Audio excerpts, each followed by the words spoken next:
Welcome back to the last session of the day. We are going to start from where we left. So, of course, if you hear and if you can see me, you can give a yes or thumbs up button.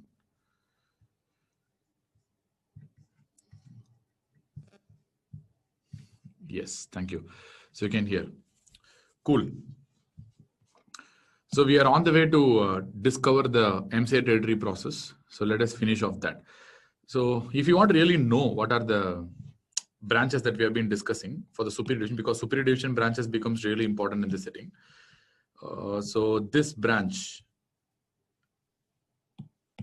that what we have been discussing is going to be the pre-Rolandic and orbitofrontal branch. For example, if I want to write here, I can write this is an orbitofrontal branch, and this is going to be the pre-Rolandic one. And this branch, the one which we have talked about, is going to be the Rolandic branch. Rolandic branch. So this is the pre-Rolandic one. And then we also have the anterior parietal branch and posterior parieto-temporal branch. This is the anterior parietal. And we have one more branch called posterior temporoparietal, or you can call it as posto-temporal branch. I mean, even though it's not exactly located in the anatomical sense, but still this will give you an idea. So what are the branches? And in the inferior division, you have a lot of branches, like you have anterior temporal branch, posterior temporal branch. So if you really want to know, I can draw like this is an anterior temporal. Sorry, this is posterior temporal.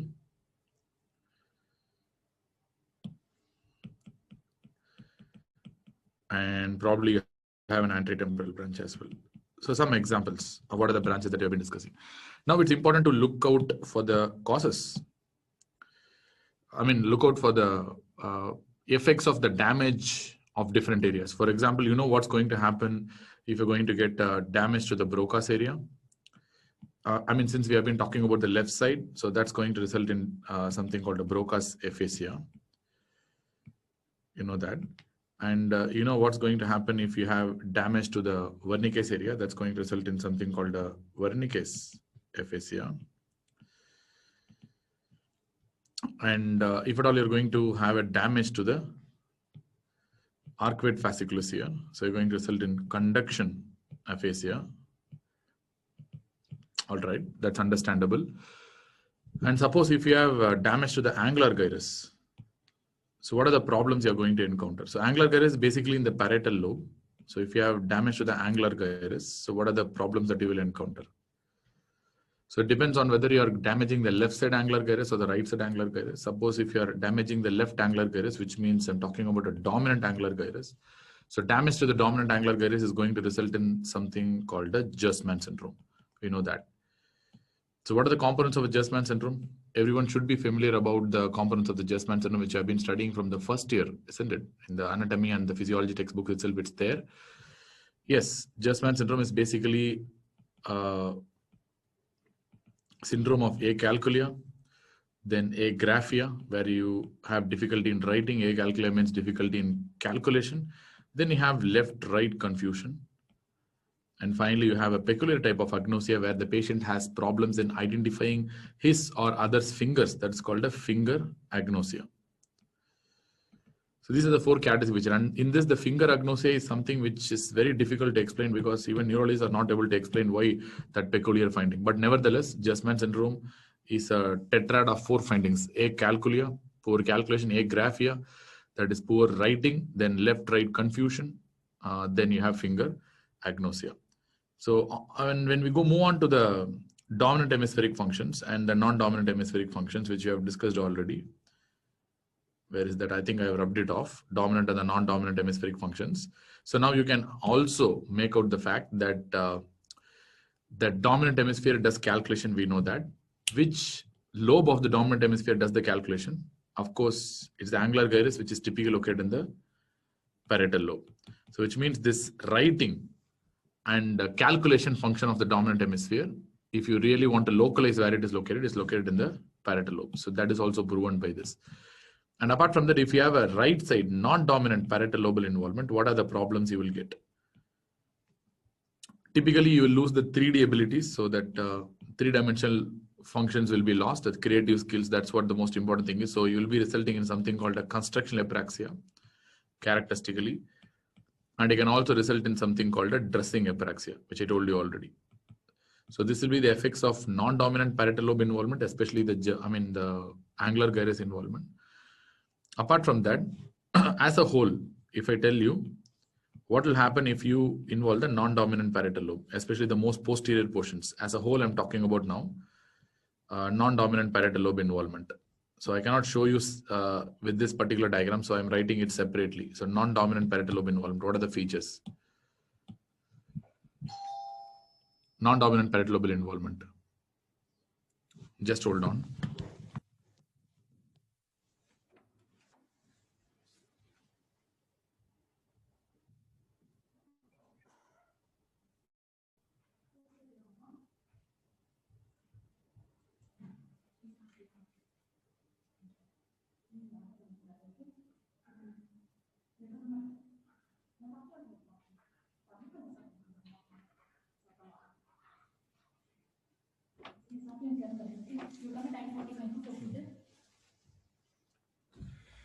Sorry.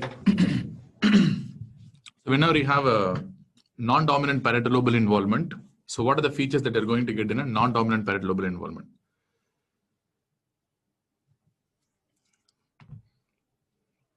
Ishan is asking, Jesman syndrome is a parietal lobe lesion or angular gyrus? First of all, you have to understand angular gyrus is present in the parietal lobe.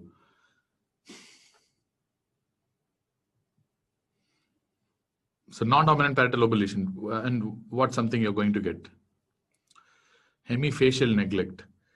So remember, the idea is to understand that the patient will have some kind of neglect on the left side. So milder forms of non-dominant parietal lobe involvement may have something called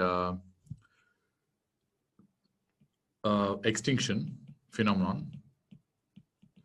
So somebody should experience, somebody should tell what do you mean by extinction in the first place. And at the same time, severe cases may result in something called a complete neglect. That is what we refer to as a hemispatial neglect, not facial. Hemispatial neglect. And remember, this typically happens only on the contralateral side. This does not happen on the ipsilateral side. This typically will happen on the contralateral side. So first of all, what do you mean by extinction? That's the question which you didn't answer. So let me tell you sequentially, what do you mean by extinction? First of all, you try to call me from this side. I know somebody is calling me from this side. This is my right side for your information. If somebody is calling me from my left side, I know that somebody is calling me from my left side, so I turn this side. If somebody is stimulating me from both the sides, even though I'll be turning to one side, but I know that my stimulus is coming from both the sides. So I'll be aware that even though the stimulus is simultaneous, I'll be able to localize that stimulus. So this simultaneous stimulus, when you're able to identify, that is something is a function of the parietal lobe again. So in the setting of a non-dominant parietal lobal injury, the patient will have a dysfunction in identifying the stimulus that is coming from the other side, that is contralateral side. So most often it will be the right parietal lobe that will be the non-dominant one. We know that dominant is always the left. So when you have a right parietal lobe involvement, so the patients will be having difficulty in actually identifying simultaneous stimulus, especially that is coming from the left side. So for example, if I'm calling from the left side, only the patient will be able to identify. So that is my stimulus is coming from the left side. But the stimulus, if it's coming from both the sides, patient will ignore the stimulus that is coming from the left side, and they will only give attention to the stimulus that is coming from the right side. So this phenomenon is what we refer to as something called a neglect phenomenon. Remember, that is what we refer to as a loss of extinction.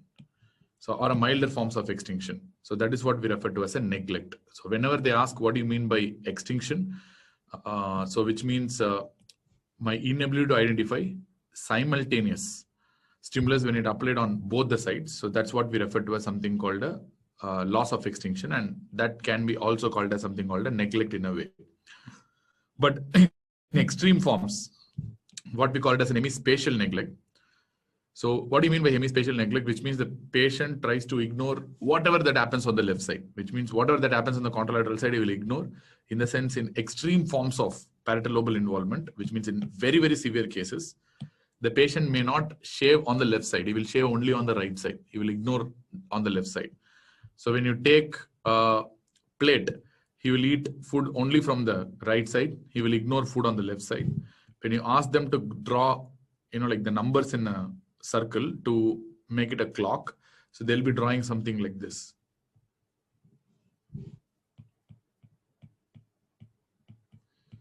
So this is how they will draw the clock. So these are extreme forms of neglect. This is what we refer to as hemispatial neglect. This can happen in very, very severe forms.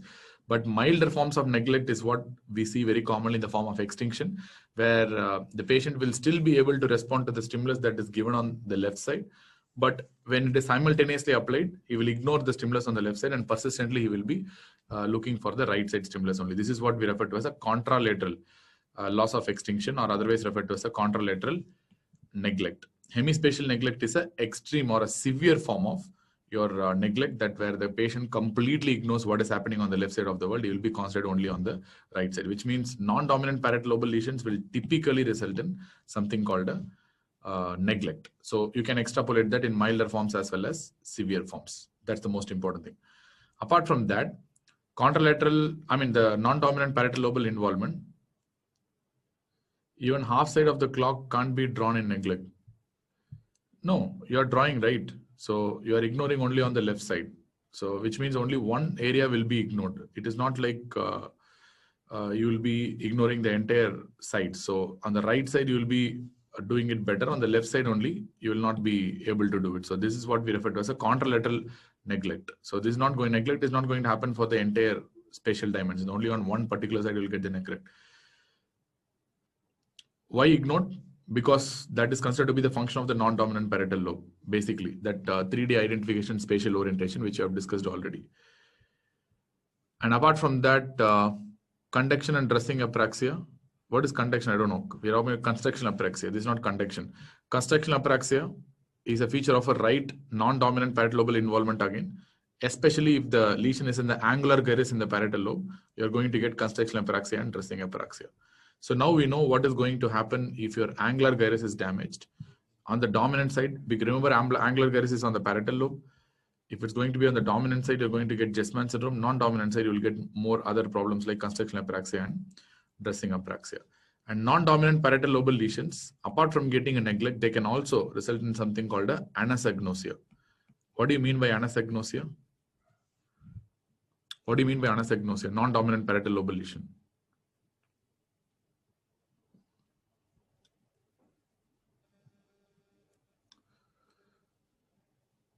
Yes. No, that is not anosognosia. Inability to identify their own illness. So for example, this is very commonly seen in a stroke patient, especially extensive MCA territory infarct, especially if it's on the right side territory, MCA territory, because it's going to happen from the non-dominant side only. So they will not be able to move their entire left limb at all. So during the rounds, you go to those patients and ask them to move the left hand. So what you will say usually, the patient, what they should say, if you ask them, and because the left leg and left arm is paralyzed, if you ask them, they should say like, I cannot move my left limb because I got a stroke. That's what you expect the patient to answer. Or the patient will try to move the left limb, but they will not be able to move it.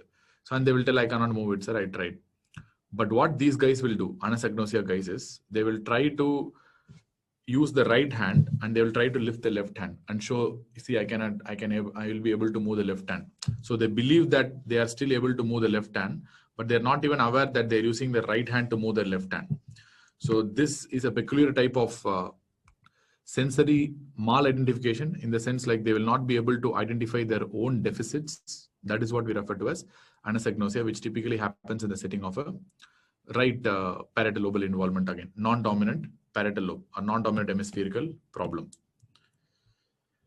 So then we have many other areas whose involvement will result in a lot of other things as well. So let us start with maybe the frontal eye field. Suppose if you have a frontal eye field damage, so what you will be getting? So remember, frontal eye field is important for contralateral gaze preference. Contralateral gaze preference. So what do you mean by contralateral gaze preference? I mean, everyone talks about horizontal eye movements, fine, but I'm not talking about that. I'm talking about a contralateral gaze preference, which means, let us assume in a very easier way.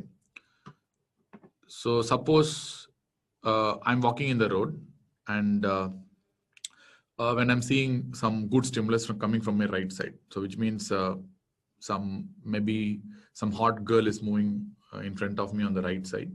So naturally, it's my, yeah, Shubham is telling curves. Okay, some curve is going towards the right side.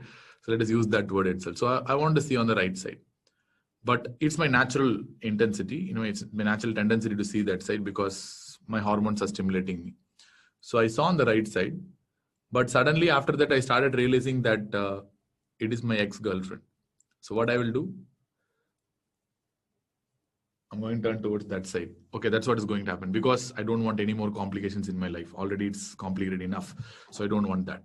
So this is what is going to happen. So here, voluntarily, I am trying to push my gaze towards the left side. And that's what the frontal eye field does. So this is a voluntary gaze preference. So remember, for moving the eye towards the right side, involuntary, like subconsciously, I don't really need my frontal eye field, but for voluntary gaze preference, I need my frontal eye field. So if at all my frontal eye field is damaged, so what will happen? Frontal eye field is damaged. I'll not be having that contralateral gaze preference. Instead, I'll be having ipsilateral gaze preference. That's all. It's opposite of that, which means if my right frontal eye field is damaged, I'll be always trying to look towards the right side only. My gaze preference will always be towards the right side. Voluntary, I'll not be trying to look on the left side at all. That is because my right frontal eye field is the one that pushes my voluntary gaze towards the left side. So I will not be having any motivation to look towards the left side or moving my eye towards the left side. That is what happens. This is what we refer to as ipsilateral gaze preference. If my frontal eye field on the right side is damaged, I'll be always looking on the right side. Suddenly, if you give some rapid stimulus or something, I'll be able to turn to the left side, but it will be very momentary. And again, my gaze will be shifted towards the right side, which means it is not a paralysis, which means my eyes still are able to move towards the other side. It's like a preference. So I wanted to look more towards the right side. So this is my right-sided gaze preference. So that's what we refer to as an ipsilateral gaze preference. So this is what happens in the setting of a damage to the frontal eye field. Fine. So of course, you know what's going to, I'm not going to tell. Of course, you know what's going to happen if you damage the primary motor cortex. You're going to result in contralateral hemiparesis. Depending on which vascular territory, you'll be having preference towards arms or legs. All right. So, and again, if I'm going to damage the primary somatosensory cortex, that is a primary sensory area, then I'll be having contralateral hemisensory loss. Typically, more importantly, I'll be losing the cortical sensations. That will be the most important thing that will be lost, which we'll be discussing after some time. What do you mean by cortical sensations? In some 15-20 minutes, I'll tell you.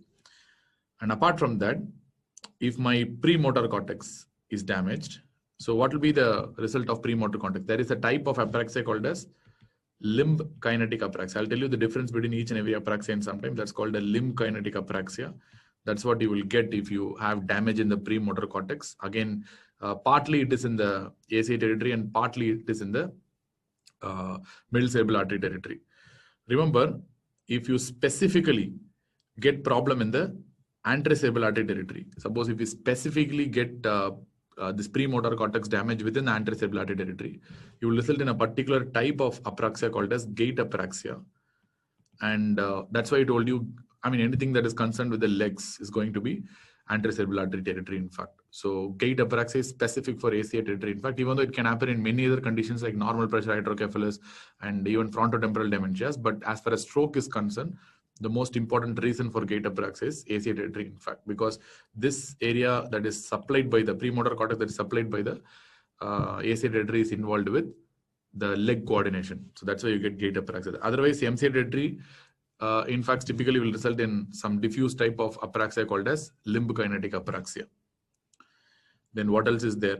Suppose if you get damage in the inferior parietal lobule, we have discussed already. If you get damage in the inferior parietal lobule, so what will be the effect of the inferior parietal lobule damage?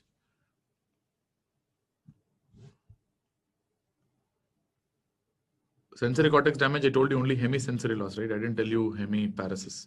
It will not result in hemiparesis. It's hemisensory loss only. Okay, what will be the problem if you have damage to the inferior parietal lobule, IPL?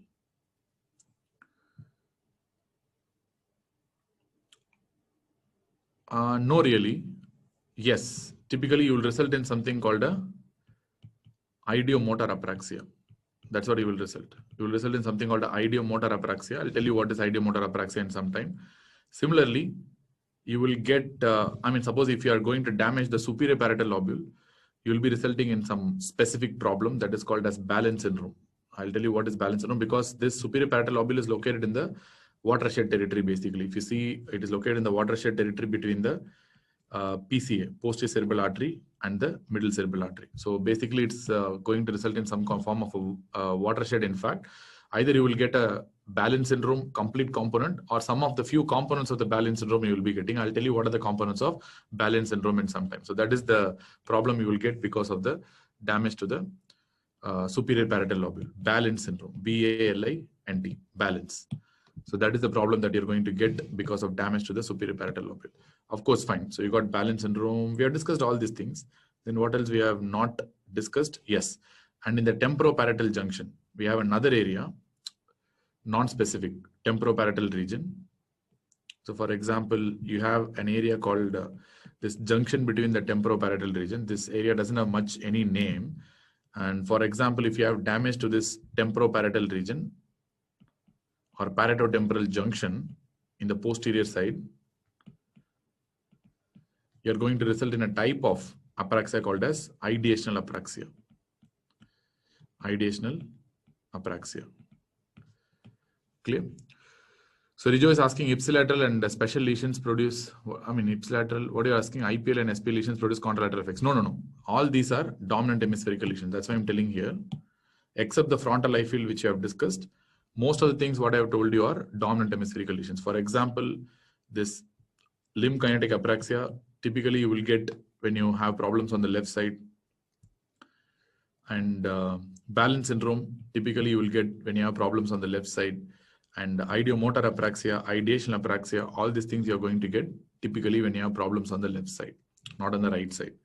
On the other hand, if you get problems on the primary motor cortex, then contralateral hemiparesis can happen on either side. So that's not specific, left or right.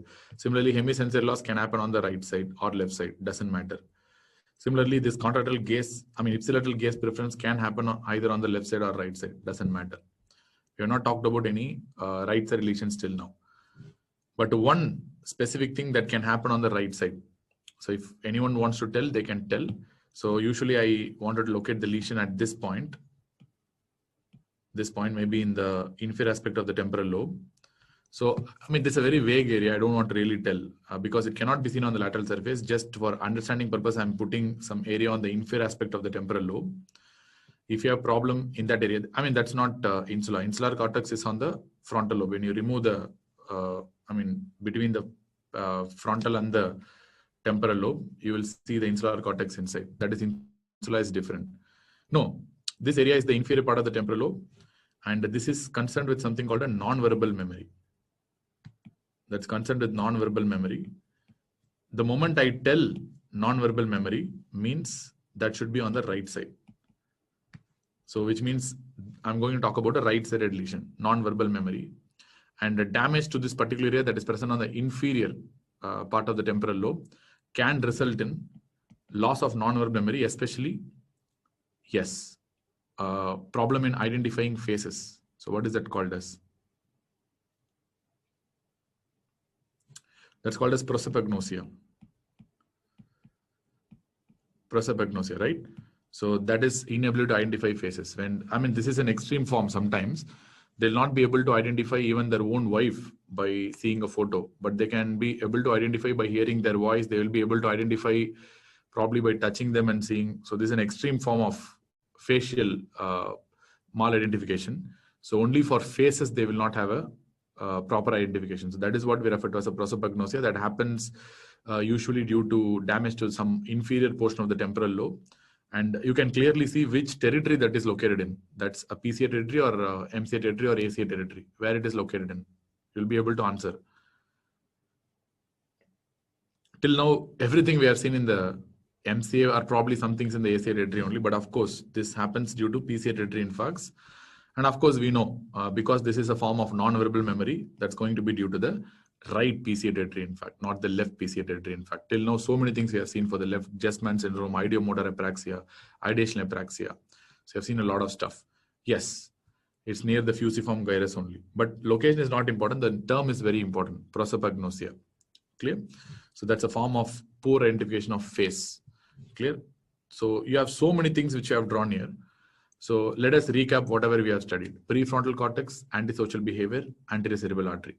Kate apraxia, anterior cerebral artery, located in the premotor cortex, but on the anterior cerebral artery territory. If you have damage to the premotor cortex, you will result in limb kinetic apraxia, especially on the left side. Primary motor cortex, contralateral hemiparesis, either side.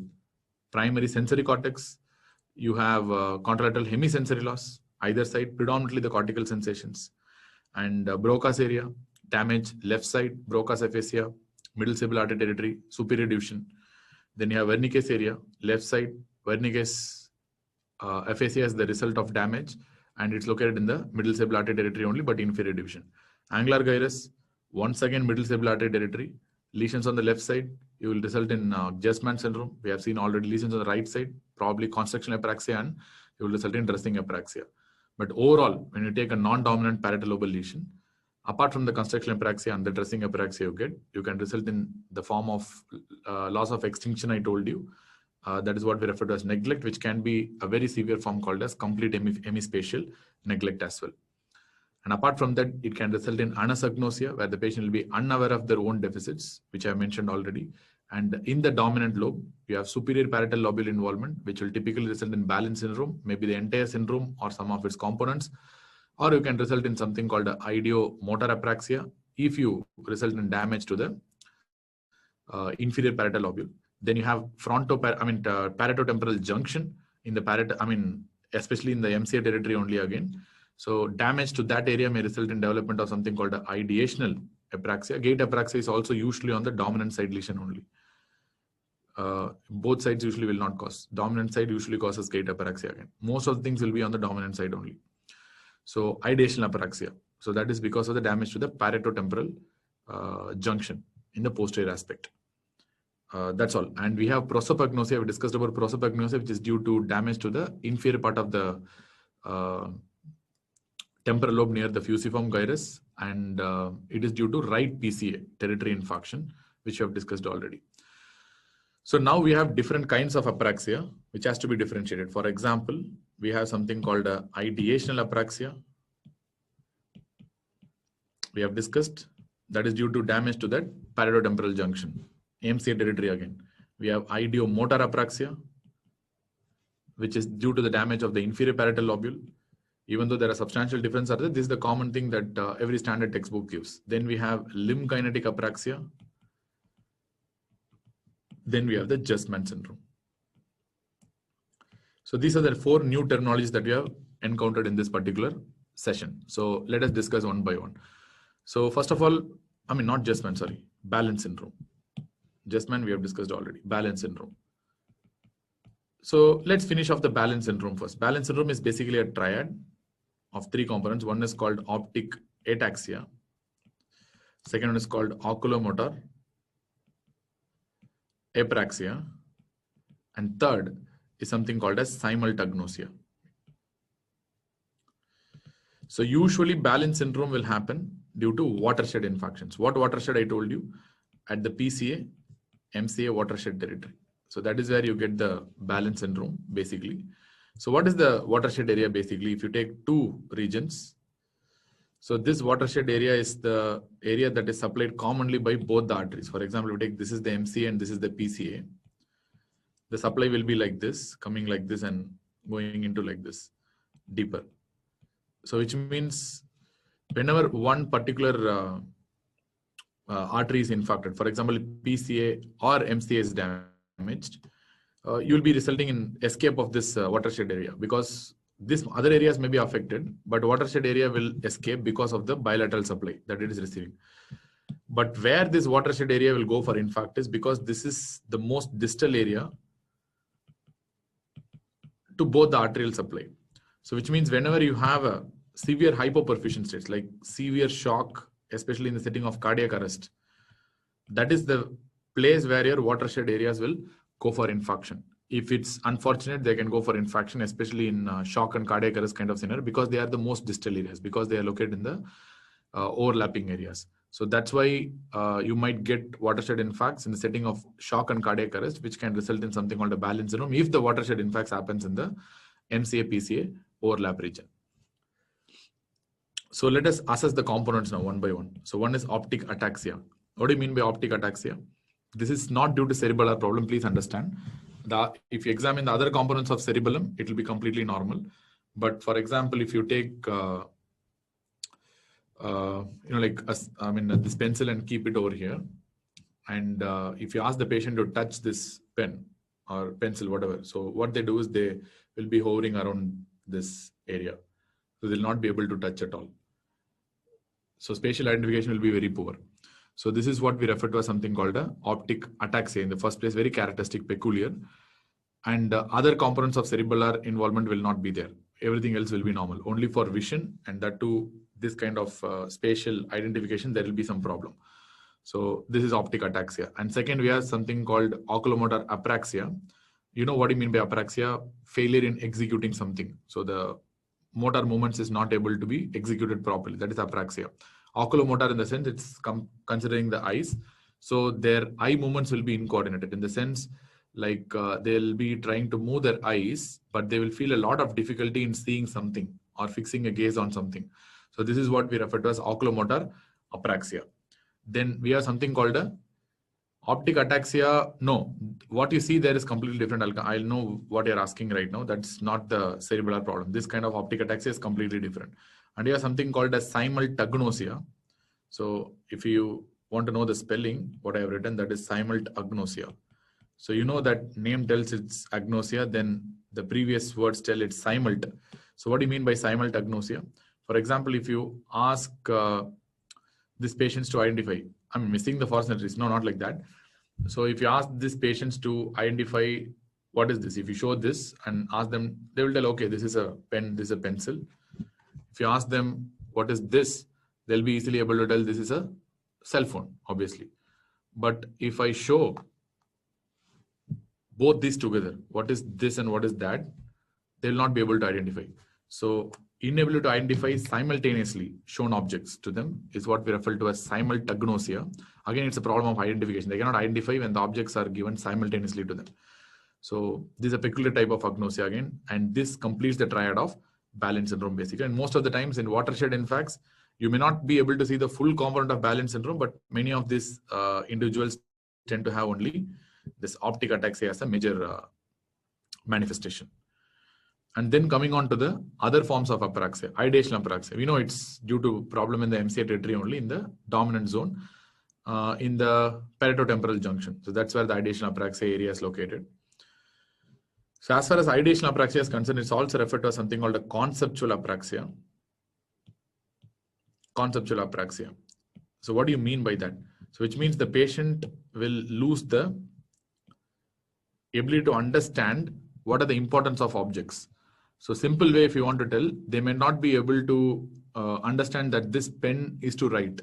So they will confuse this, probably this pen for a knife, and they will take this pencil or pen and they will try to cut the vegetables. So they will completely confuse. I mean, confusion is for the objects and confusion is for the kind of work they are going to do. So which means they don't have the concept. That's the problem here. So they don't understand the concept of what objects are used for what activities, and they also confuse the different activities that can be done with different objects.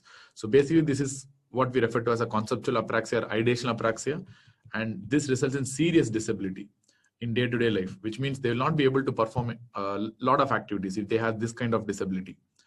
On the other hand, if you ask what do you mean by ideomotor apraxia, here day-to-day abilities will be okay, the patient will be able to do, but when you ask them to demonstrate, so that idea will not flow into motor activities. That's why it's called ideomotor apraxia. So which means they will have the idea, they will be able to do involuntarily, but they will not be able to do it voluntarily, in the sense like when you ask them to mimic, that's called pantomiming in neurology.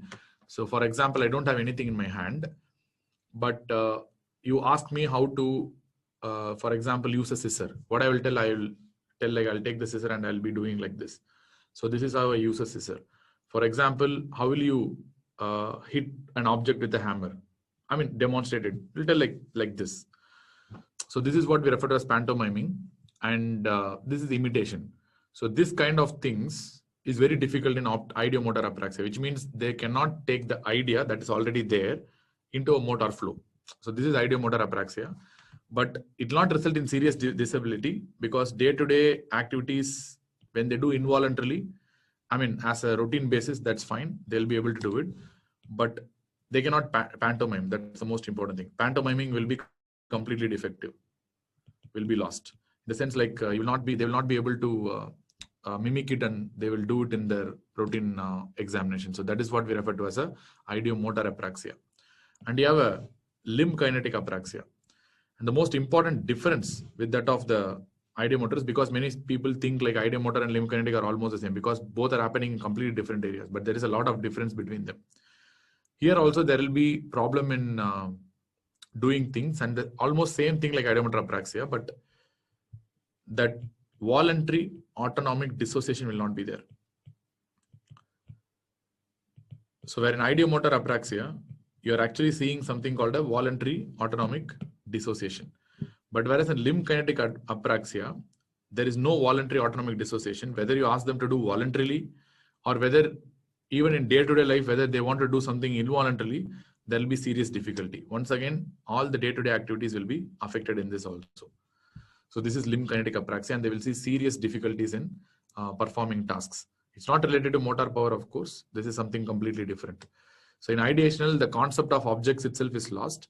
Whereas in ideomotor and limb kinetic, the concept of objects will still be preserved. They know what to do at what place, but they'll not be able to execute it. If there is a voluntary automatic dissociation, then it will be called as a ideomotor apraxia. If there is no voluntary automatic dissociation, the patient has deficit in voluntary as well as autonomic activities, then that will be called as a limb kinetic apraxia. Usually, we follow a classification system called Liebman classification system. The Liebman is the one who gave a classification system for apraxia, where he told many different types of apraxia, including gait apraxia, constructional apraxia, so many different types of apraxia he explained. That's a Liebman classification system. But right now, like we have discussed a lot of types of apraxia. Gait apraxia, I mean, it's nothing but the problems in the gait. Walking will be very defective. That is gait apraxia. In ideomotor, patient will use scissor involuntarily, but can't do when asked to do the same. Yes, exactly. That is the problem. The patient will have the idea to do itself, but when somebody asks to verbal commands, they will be having serious difficulty. They will not be able to do that. So idea to translate into motor activity is what is defective here. So that is ideomotor apraxia. Correct. So ideational, ideomotor, limb kinetic, gait, constructional, then what else? So many types of apraxia we have discussed already. This must be enough for your exams. So we have discussed a whole lot of things. So, like this one particular diagram which I've showed itself must be more than enough to answer so many questions in the exam, because this is a very high yielding diagram which has a lot of questions which can be covered in anatomy, physiology, as well as your medicine purposes. And we have not yet told about the superior division versus inferior division. Suppose if MCA proximal involvement is there, means it can produce anything. So proximal means your lenticulostriate branches will be gone, because if there is a thrombus at this area, for example, this is the M1 segment. So it can affect the lenticulostriate branches, it can affect the superior division, it can affect the inferior division. So it will be diffuse. Many times the patient will come with global aphasia if it's happening on the left side, and patients may have severe contralateral hemiparesis and contralateral hemisensory loss. And a lot of other deficits can be there depending on how much area in the brain is affected and how much plasticity is there and how much overlap between areas is there. Based on all those things, your disabilities will vary from patient to patient. But nevertheless, hemiparesis, hemisensory loss, and patient will be having mostly a global aphasia if it's involving the left side, and whatever the problems we have seen till now may be there. But remember, whenever you are going to have a superior or inferior division infarction, specifically if you have superior or inferior division infarction, you will result in some specific defects. You know what you're going to get. For example, let us assume this MCA is involving the superior division. Whenever MCA is involving the superior division, so typically you will be resulting in something called Yes, of course, it's very simple. You will result in contralateral hemiparesis. And of course, because it's a large vessel involvement, cortical involvement, your arm and face weakness will be more than the leg weakness. We know that. And feet will be spared for sure. And you will have a Broca's aphasia. Suppose if the involvement is on the left side. Otherwise, you will not have Broca's aphasia. And third thing that you can get is, you can get contralateral hemisensory loss also because of the sensory cortex involvement. And of course, you can result in other problems like maybe Gerstmann syndrome, if you're going to involve the angular gyrus, depending on a lot of other factors. But as a whole, we can expect the patients to exhibit Gerstmann syndrome if it's a full superior division infarction. And many other things, like for example, if the infarct is extensive, then they can develop the ideomotor apraxia as well as ideational apraxia also, if the infarct is extensive. And more importantly, they can result in something called a ipsilateral gaze preference, that is due to involvement of the frontal eye field. And number 6, they can also result in the development of something called visual field defects, that is due to involvement of the optic gradation that is passing through the parietal lobe. We told that is called Baum's loop. So they might have a homonymous hemianopia. If you want to really be specific, they can produce homonymous hemianopia with a special type called as inferior quadrantanopia because it's involving the parietal lobe, superior fibers. Pitts, mnemonic is there. So these are the features of the superior division MCA infarction. As far as the inferior division of MCA infarction is concerned, usually will result in Wernicke's aphasia. Wernicke's aphasia, if the infarct is on the left side, on the right side, you won't get Wernicke's aphasia. On the other hand, if the patient is having, usually the patient will not have hemiparesis. Usually hemiparesis is very, very rare in inferior division infarction. They can have hemiparesis. Some muscle weakness can be there because of the overlapping blood supply to certain areas in the motor cortex, but generally they won't develop any hemiparesis. It's extremely rare in the setting of inferior division infarction. And as a whole, inferior division infarction alone itself is extremely rare. You don't get this kind of picture, but very rare. They can get other problems also. But 2 more things we have not discussed. I didn't tell you the association areas. Where are the association areas basically? Suppose if you ask the sensory speech association area, where it is located. So usually that is located in the inferior part of the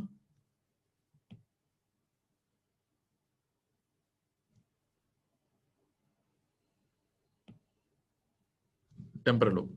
For example, this is the place where you have the sensory speech association area, where you will result in something called a transcortical sensory aphasia.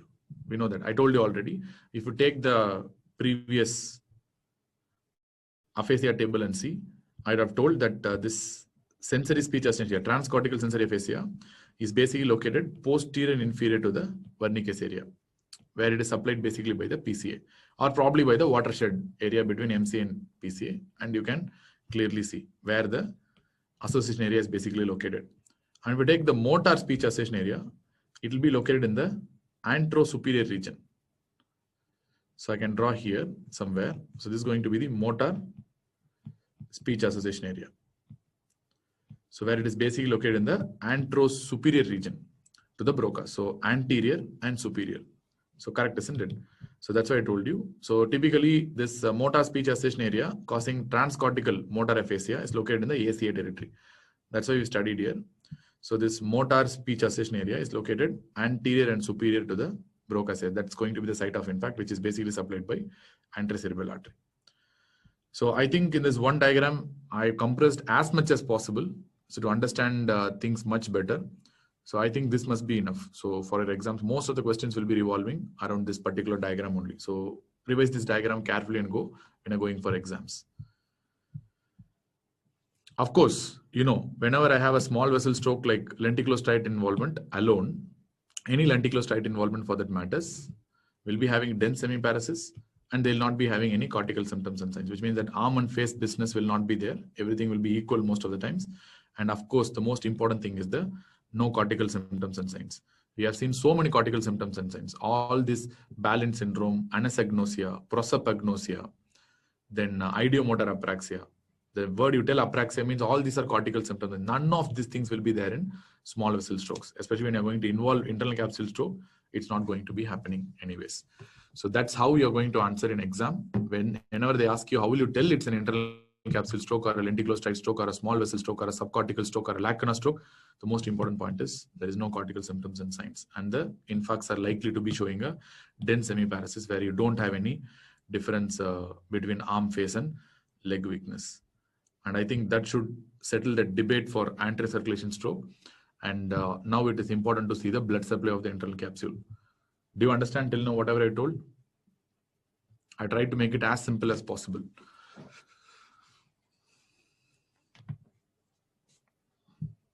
Yeah, that must be fine. That's all. Nothing else needed, basically. Okay. Now, let us take the internal capsule. Because when you take this particular section, for example, the same section. If you take this particular section, let us see this particular side internal capsule. You know, like this is the basal ganglia area, and you're going to get the internal capsule through this zone only. So this is how they're going to descend down. So first, keep that in mind. We are going to see in the coronal plane. Let us see what's happening here. Or in the, you can look at an axial plane also, no problem. So how internal capsule is going to be?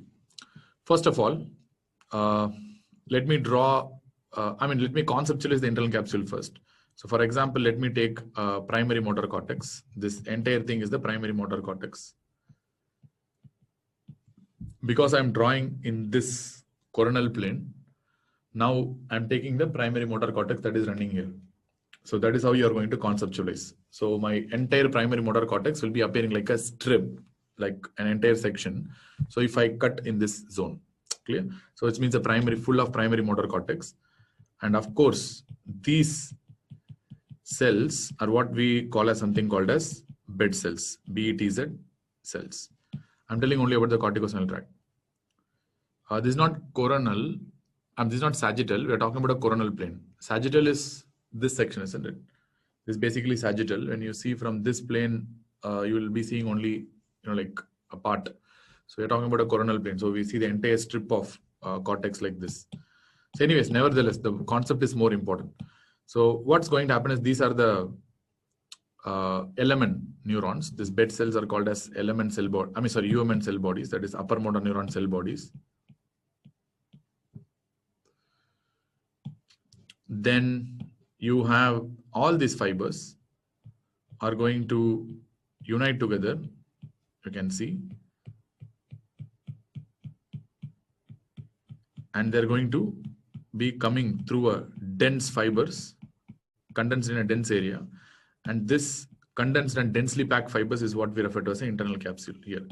It doesn't only apply for the motor, pathway. It is also for the sensory pathway, because the same thing, if you write in reverse, through the internal capsule only, your sensory information also goes up. So that's fine. So I'm drawing only the motor pathway for your understanding, but even sensory information is going to go in a similar way only through the internal capsule. So for example, this is the cortex. So for example, this is the primary motor cortex, and this is what we refer to as a coronary data. Everyone knows that. For the motor pathway. For the optic tract, you're going to call it as an optic radiation. Similarly, for sensory pathway, you call it as a sensory radiation. So you have descending as well as ascending fibers to the cortex. So for example, if you put a lesion here in the cortex, so if you have this much big lesion in the cortex, so just to conceptualize, I'm telling, if you have this much big lesion in the cortex, probably see the number of fibers that are getting affected. Maybe in this particular example, 3 fibers are getting affected. So if I put a lesion in the internal capsule, the lesion size may be extremely small, but the problem is almost every fiber I'm affecting here. And similarly, since all the fibers are basically condensing to a point here, and here in cortex, you have this kind of difference. For example, the this area, for example, it's supplied by ACA. Remaining areas, it's supplied by middle cerebral artery. So that's fine. So as far as the cortex is concerned, that's fine. These kind of differences will be there. If it's MC territory, in fact, you'll have more of arm and face weakness compared to the leg weakness. When you see these condensed tracts, when it comes to condensation and comes at the level of internal capsule, all the fibers are basically going to be affected. And you're not going to get any much difference. So that is what we refer to as dense semiparesis. Everything will be equal effect because everything has united together. Anyways, even though there is some differences there, which we'll be discussing, but nevertheless, you'll get a dense semiparesis. At the same time, the in fact, despite the size is small, the impact may be very severe, because the weakness can be very severe, despite the impact size being very small, because with the same amount of size, you are involving a lot of higher number of fibers. So that is the idea. So this is the first concept that you have to know behind the internal capsule. And with this, we can see the structure of the internal capsule. So how the internal capsule is there and what are the basic structure with regards to the internal capsule. For that, first, let me draw the internal capsule. On the left side, something like this. Everyone knows this, but just for understanding, I'm drawing.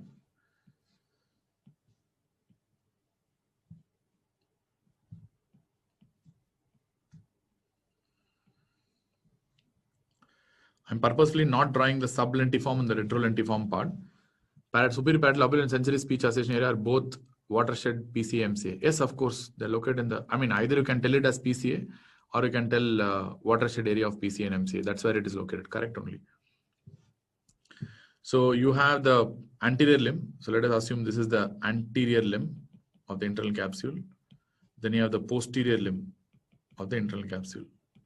So now we are going for the axial sections, not for the coronal plane. So now we have understood the coronal plane. Now go to this axial sections again, where you have anterior and posterior. Because axial, if you take a cut, anterior and posterior. So you have the anterior limb and you have the posterior limb. Of course, yes. And the center part is what we refer to as the genu. And of course, like this is going to have different vascular supply, which we'll be seeing. But before that, we need to study what are the fibers that this internal capsule is taking care of. So first, let me divide into two, both these structures, like this. The central part and the peripheral part. And at the same time, I can divide here into further into anterior and posterior more. Okay. So now people are going to tell what is the central fibers I'm denoting here in the anterior limb of the internal capsule.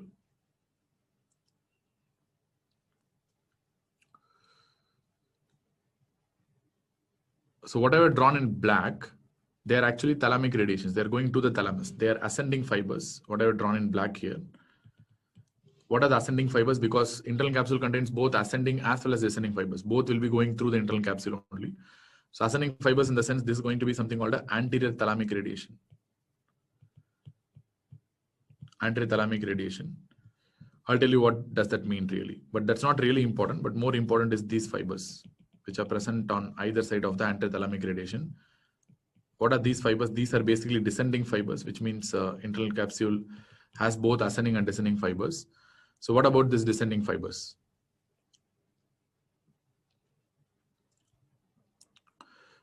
Yes, of course, more importantly, they are concerned with something called frontopontine fibers. Frontopontine fibers. So what are the functions of these frontopontine fibers? Why there should be frontopontine connection? So from the frontal lobe, you have connection to the pons. And they do some very important function called as sham function. Very important function called as sham function. So what do you mean by sham function? So yes, I generally call it as smile, which means that is emotions. And H stands for horizontal gaze. You need that because how can you otherwise control the contralateral gaze?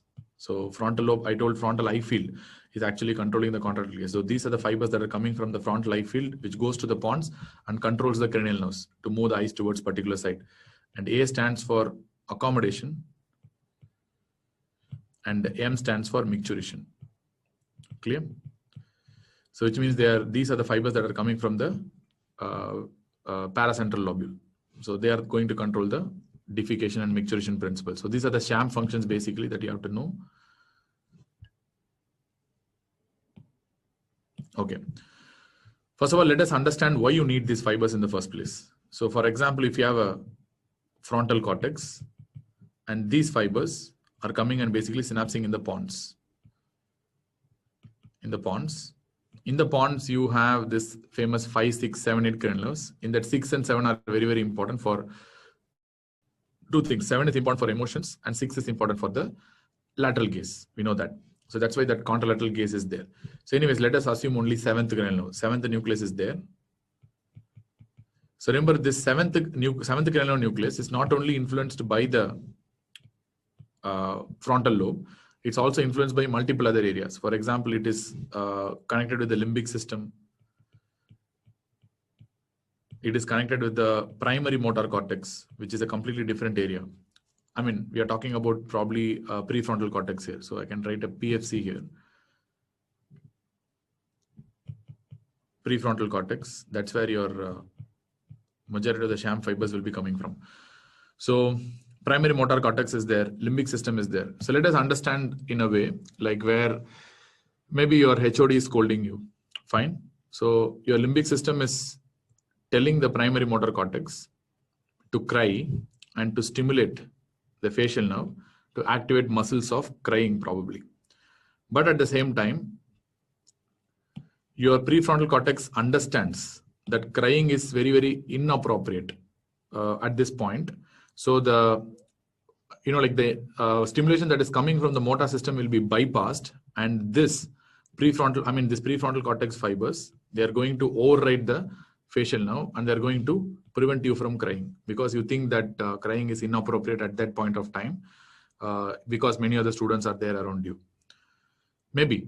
So this is how your prefrontal cortex is going to be helpful in your social roles. For example, when you sit in the cabin, your boss comes. Not boss comes. You are talking something about the boss. You are bitching about your boss. So you're telling like he's a waste man. You're talking something like that.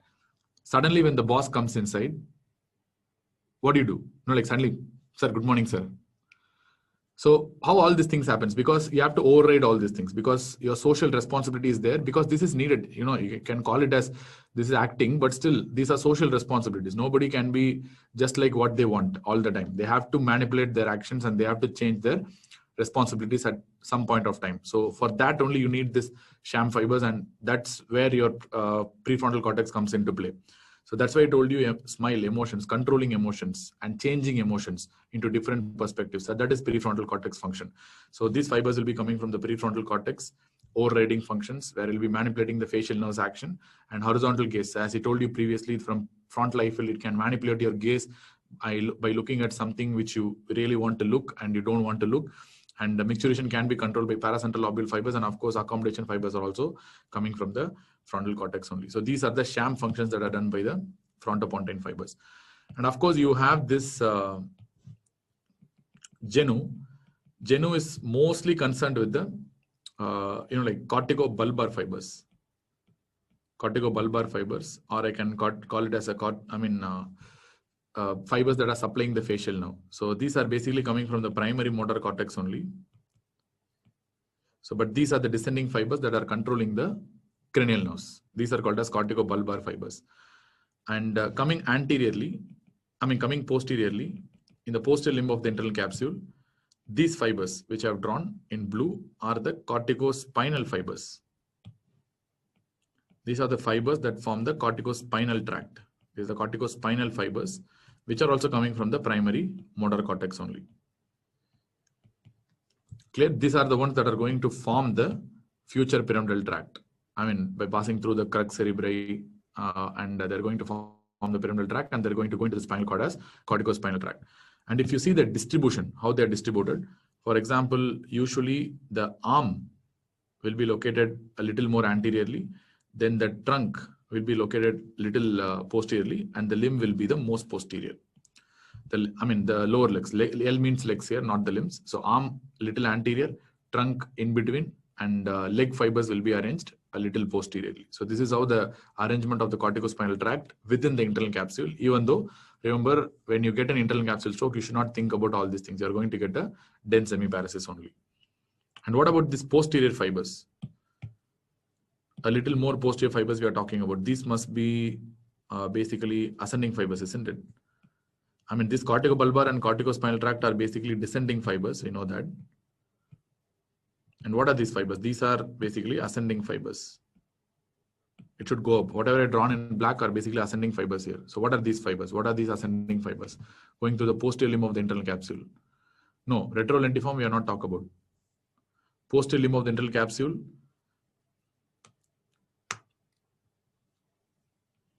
Yes, these are called as superior thalamic radiation.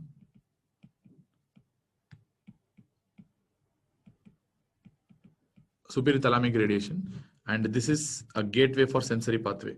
These fibers are actually going towards your sensory cortex, primary sensory cortex, through the from the thalamus, through the internal capsule. They are going to the primary sensory cortex. Whatever sensations you have, spinothalamic tract, your posterior columns, all these things are converging at this point, and they're going towards the primary somatosensory cortex. So this is an ascending pathway, basically. So sensory tracts. Then what else? I mean, some other parts I have voluntarily ignored. For example, you have something called a retrolentiform part and sublentiform part. I don't want to really show, but I can show something like this here. So let us assume this is the sublentiform part of the internal capsule, and this is the retrolentiform part of the internal capsule. So what is the sublentiform? I mean, sublentiform is basically ascending only. There is no descending here. So if it's ascending, then what is the track that it is carrying? What kind of radiation? Sublentiform part. They're going to carry something called inferior thalamic radiation. Inferior thalamic radiation. If it's inferior thalamic radiation, you can see inferior means it's in the temporal lobe, which means that should be concerned with the auditory cortex. So they are also called as auditory radiation. As far as the retrolentiform part is concerned, they are posterior thalamic radiation. So remember, posteriorly, if it goes, it must be optic only. So these are nothing but optic radiation fibers. The future optic radiation fibers are the ones that are going through this posterior thalamic radiation. I mean, as a posterior thalamic radiation through the retrolentiform part. And as far as the blood supply is concerned, blood supply is quite complicated, you will be knowing, but let me try to make it simplified. Just see step by step, then it will be easier for you. For example, if you take the internal carotid artery, and if you take, this is the middle cerebral artery, and from the internal carotid artery, you have other branches, like you have anterior choroidal branch also, which is one of the important branches of internal carotid artery. We saw that already. Then we have the anterior cerebral artery as well. So now what are the branches supplying what? So MCA is the only, like artery that is going to supply all the three, which means they can supply the genu, they can supply the posterior limb, they can supply the anterior limb as well. So which means these are the lenticulous triad branches of the middle cerebral artery.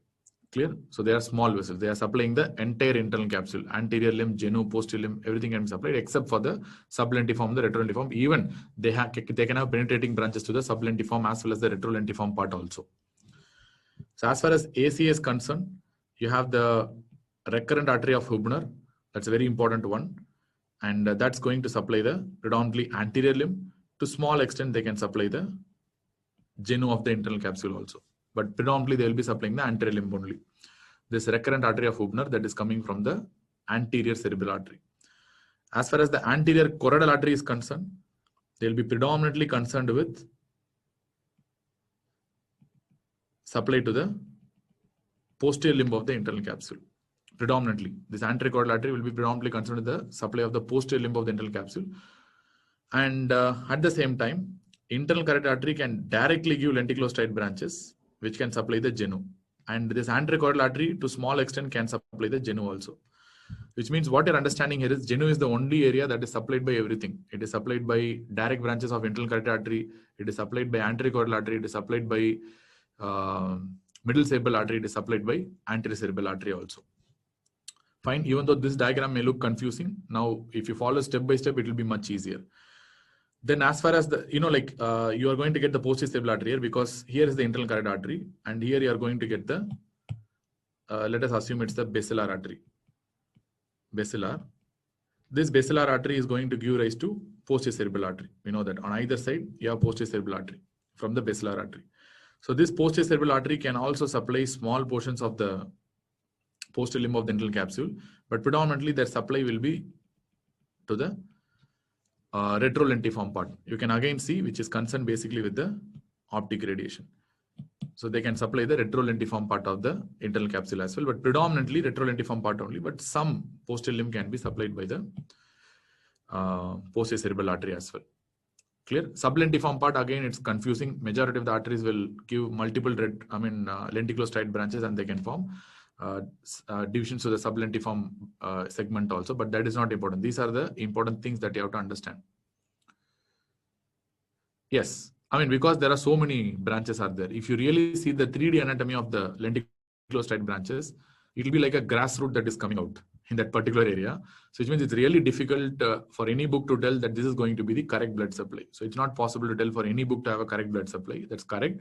That's because so many branches are there. These are small vessels also and cannot be seen by angiogram also. Then what do you expect? So how will you find out? So it's very difficult. Only in autopsy they have, and again it will be so much of variations will be there. Small vessels, so you cannot really tell. So to summarize,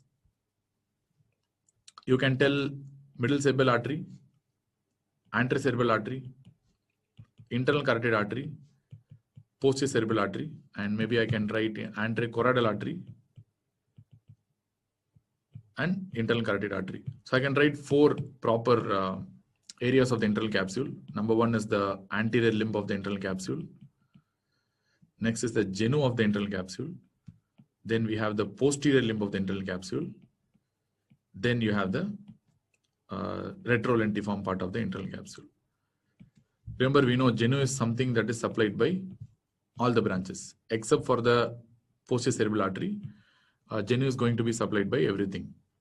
Let it be, doesn't matter, whatever may be the case. It can be supplied by all the branches of the internal carotid artery and its apparatus. Anterior limb can be supplied by MCA and ACA. Usually, these arteries do not supply the anterior limb, but predominant supply of the anterior limb is from the anterior cerebral artery only. Posterior limb is something that is predominantly supplied by the middle cerebral artery, but it can be supplied by to an extent by anterior choroidal artery also, but it's not going to be supplied by anterior cerebral artery or internal carotid artery or posterior cerebral artery. Retrolentiform part typically supplied by the posterior cerebral artery. That is what is going to supply the retrolentiform part. So this will give you a good clue about which arteries are supplying which areas of the internal capsule. And at the same time, there is so much of considerable overlap is there. This is an oversimplification of what is happening in otherwise complex anatomy. So you have to be a little careful from that regards also. So, but anyways, I've tried to simplify as much as possible. PCA supplies the posterior limb. Yeah, it can supply the posterior limb. So why, if you want to put a plus, you can put plus. I mean, but that's not important for me, basically. That's not a problem. So, but primary supply of the posterior limb is the middle cerebral artery only. That's what I need basically. But some amount of posterior limb can be supplied by the posterior cerebral artery also. Not a problem. If you want to put plus, or if you want, that's why I told you, this is not a extremely, like correct diagram, because no book will give you the same answer.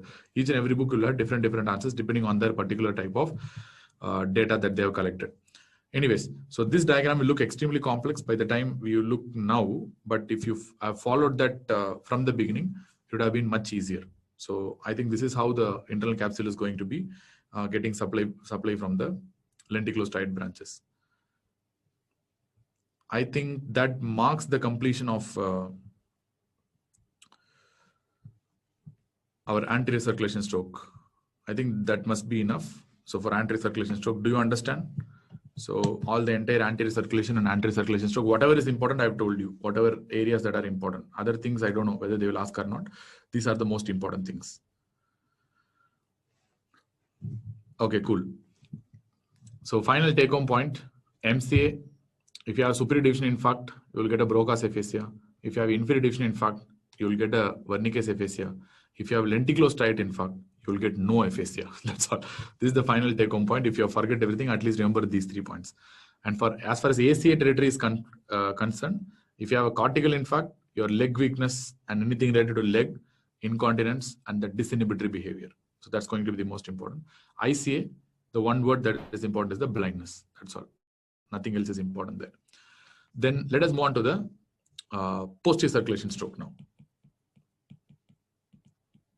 Yes, posterior circulation stroke now. We're going to the posterior circulation. As far as posterior circulation is concerned, there are 2-3 areas that you have to concentrate.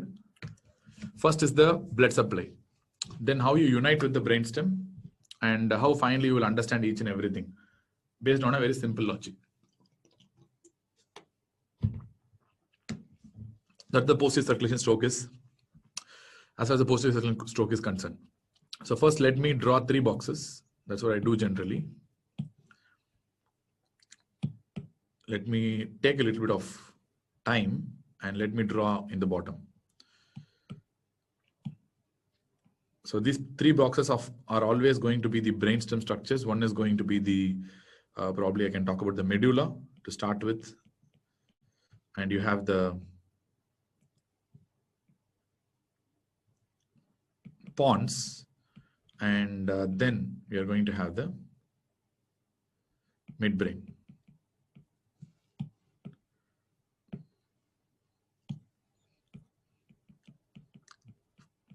I need you guys to understand the basics first, then we'll go to the stroke syndromes, how to localize midbrain. So now, to tell the posterior circulation clearly, you start with the vertebral artery. So you have the two vertebral arteries. At the top of the medulla, they're going to unite together to form a single artery, that is the basilar artery, which is popularly called as a vertebro-basilar system. So this is the vertebral artery on either side, and which unite at the top of the medulla, at the middle third to upper third of the medulla. They're going to join together to form the basilar artery. So I can write this is the basilar artery, and basilar artery is going to unite together to produce two posterior cerebral arteries. So as simple as that. So they're going to form two PCS. So from this simple image, so from this only we are going to construct further. From the simple image, what you can understand is the fact that the elite artery of the medulla will be the vertebral artery. That's going to be the elite artery as far as the medulla is concerned. The major blood supply to the medulla is from the vertebral arteries only. Okay. Now, after understanding this, if you go to the pons, the elite artery of the pons is going to be the basilar artery. That's the most important artery of the pons. We know that as well.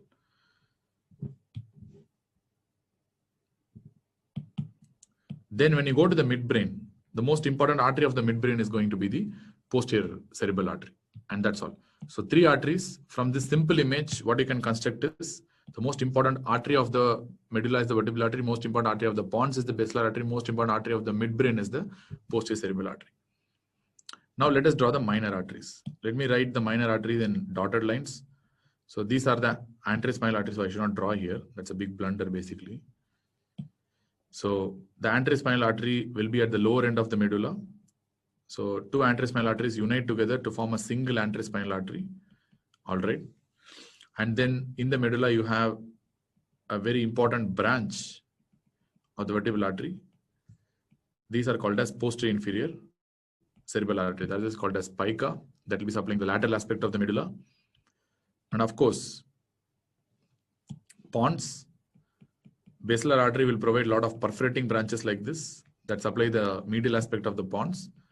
And of course, you have one important artery that supplies the lateral aspect of the pons, that is the anterior inferior cerebral artery. And you have labyrinthine artery and all those stuff. Purposefully, I'm avoiding that because I don't want to tell. Then you have two superior cerebellar arteries here. These are superior cerebellar arteries. And you had posterior inferior, anterior inferior, and superior. So three cerebral arteries are there. So two are inferior and one is superior. All right. Then finally,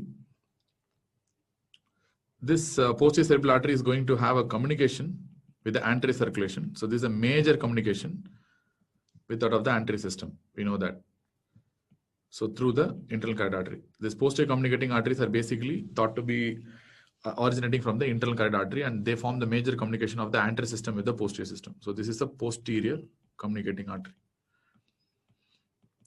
And further, you can complete the anterior circulation very easily. So this ICA is going to give rise to MCA, which is going to further bifurcate into superior and inferior division. Again, MCA, that's going to bifurcate into superior and inferior division.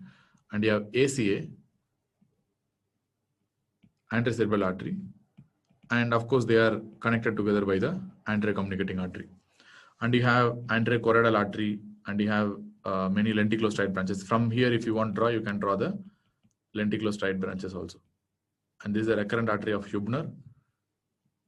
And these are the lenticulostriate branches. If you want to complete the diagram, you can finish it off like this. So this is going to be the entire anterior as well as the posterior circulation as far as the circle of Willis is concerned. So now how can you understand? So if you see, the lateral portion of the medulla is primarily supplied by the pica, and the medial aspect of the medulla is primarily supplied by the anterior spinal artery. And the medial aspect of the pons is primarily supplied by the basilar artery, and the lateral aspect of the pons is primarily supplied by the anterior inferior cerebellar artery. and the entire midbrain is basically supplied by the posterior cerebral artery. So this is what you have to understand. And posterior cerebral artery gives a lot of perforating branches. Some small mini perforating branches will be there from the posterior cerebral artery that is going to supply the midbrain basically. And if you extend the posterior cerebral artery on one side, you will be noting that the posterior cerebral artery contains two zones. This area of the posterior cerebral artery that is located before the communication with the posterior communicating artery is what we refer to as a P1 segment, and beyond that communication, which means this area, what I'm talking about is this zone, this particular area, at the point where it meets with the posterior communicating artery, till that you will call it as a P1 segment, and beyond that you're going to call it as a P2 segment. And you know what this P2 segment is going to do? This P2 segment has a lot of purpose, but one important purpose of this P2 segment is to supply the cortex. Especially, you know, what are the cortical areas that they're going to supply? One is going to be the occipital cortex. In fact, the entire occipital cortex is basically supplied by the PCA only, and a part of temporal cortex, especially inferior part of the temporal cortex, is basically supplied by the PCA. And after that, you have P2, P3, and many divisions are there, but you can tell P1 and P2, that is more important. P1, because you need to understand P1 syndromes and P2 syndromes. And I can draw one more elite structure here. Basically, I can draw the thalamus here. So this is the thalamus. And one important branch that originates from the P1 segment and supplies the thalamus. P1 segment and supplies the thalamus. This is called as thalamoperforate branch. So I can write as TP here. So this is a thalamoperforate branch that is going to supply the thalamus, some part of the thalamus. And from the P2 segment also, I am having some arteries. These are called as thalamo-geniculate branches.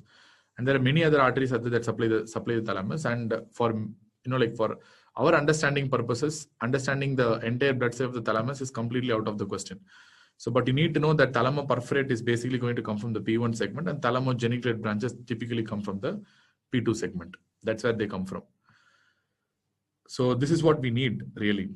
First, whenever you talk about a brainstem stroke, or whenever you talk about a posterior circulation stroke, the first thing is, let us come from the distal most areas to the proximal most areas. Let us start with our occipital cortex. So whenever you have a problem in the posterior cerebral artery, first thing that can be affected is the occipital cortex.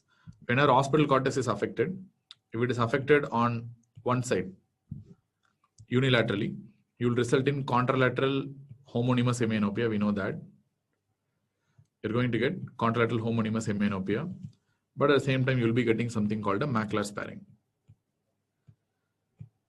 With macular sparing, that's what you will get. That is very typical of this occipital lobe involvement. Then after that, suppose if you are having a bilateral occipital cortex infarction, it's very rare, you don't get bilateral occipital cortex infarction. Suppose you get a bilateral occipital cortex infarctions, due to bilateral PC involvement, you will result in something called a cortical blindness. Cortical blindness, very characteristic. So this cortical blindness, previously they called it as something called a Anton syndrome. Anton syndrome. So you can understand this cortical blindness as a part of visual anosognosia. That's what happens. So we have seen a sensory anosognosia some time back where the patient is unaware of his own deficit. Similarly, what do you mean by visual anosognosia? Means the patient is unaware of his own blindness. That's what we call it as visual anosognosia. You know, whenever there is a bilateral PC infarct causing bilateral occipital lobe infarcts, the patient loses macula, of course, because macula is supplied by both the PCA.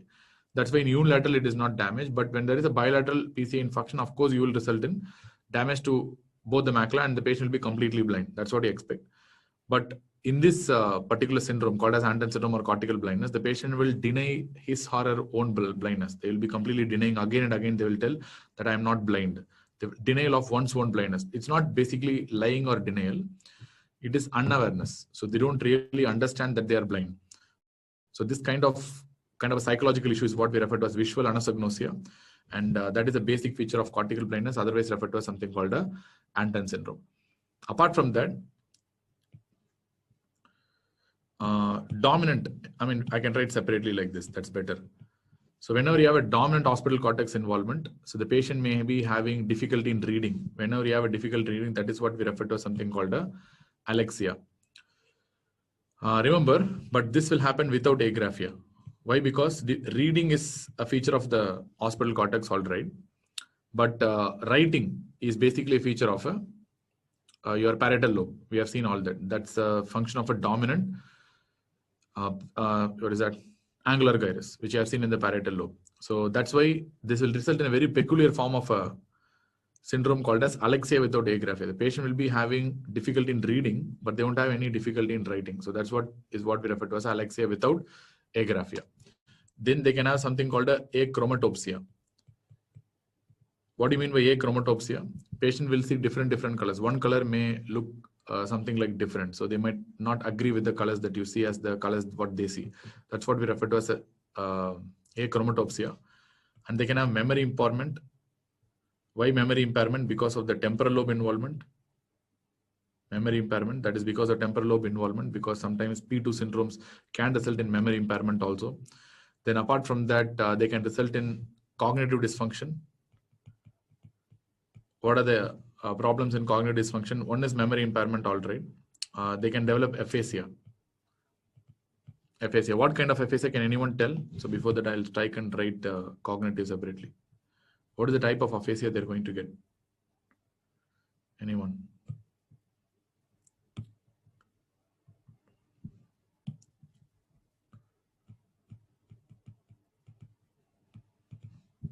Cognitive. Of course, they will get memory impairment. Okay. Then, not Wernicke's aphasia. Wernicke's is in the inferior, like branch of the middle cerebral artery. So they'll get aphasia. We have seen, something called a transcortical sensory aphasia. So that is the type of aphasia that you can get because of PCA infarcts. We know that these are P2 syndromes. And they can get something called a palinopsia. So what do you mean by palinopsia? I mean, this is very commonly seen in the movies. For example, the heroine would have gone from that particular place, but still the hero will be seeing that as if the heroine is there standing in the same place. I mean, that is palinopsia basically. Like even after removal of the stimulus, persistently you are seeing the stimulus in the same place. Like that is palinopsia basically.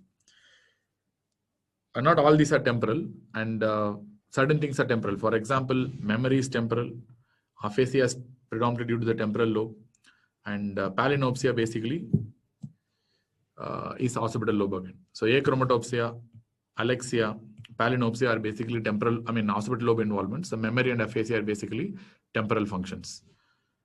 And in the temporal lobe, the most important that is very commonly asked in exams is the fact that you get that, what is that? Prosopagnosia, which I've discussed already. Prosopagnosia, you know what is that? It will be usually due to right PCA infarcts. That's a non-dominant inferior part of the temporal lobe infarcts near the lingual gyrus. So that is where you're going to get prosopagnosia. We know that. So all these things, whatever I've described till now, whatever I've described are basically called as P2 syndromes, which means they are not P1. They can happen only if it's a proximal PCA infarct or maybe in the P2 segment. So that's why they are called as basically P2 syndromes. And then you have P1 syndromes also. So one of the important P1 syndrome is this occlusion of a thalamoperforate artery. Thalamoperforate artery occlusion. So that is where you get the P1 syndrome. There are a lot of other P1 syndromes also, but let us first start with the thalamoperforate branch. Now we have covered the P2 segment. Now we are moving on to the P1 segment.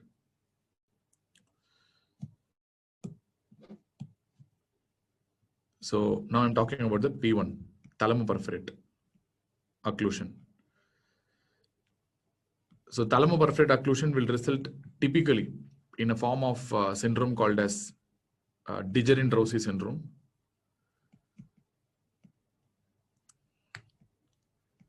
That's a syndrome that you will get due to occlusion of the thalamoperforate branch, which basically supplies the thalamus. Vision abnormality is present P2 syndrome. Yes, vision abnormality can be present in your MC hereditary infarct also. In posterior cerebral artery infarction, if vision abnormality is present, it is very likely to be a P2 syndrome only.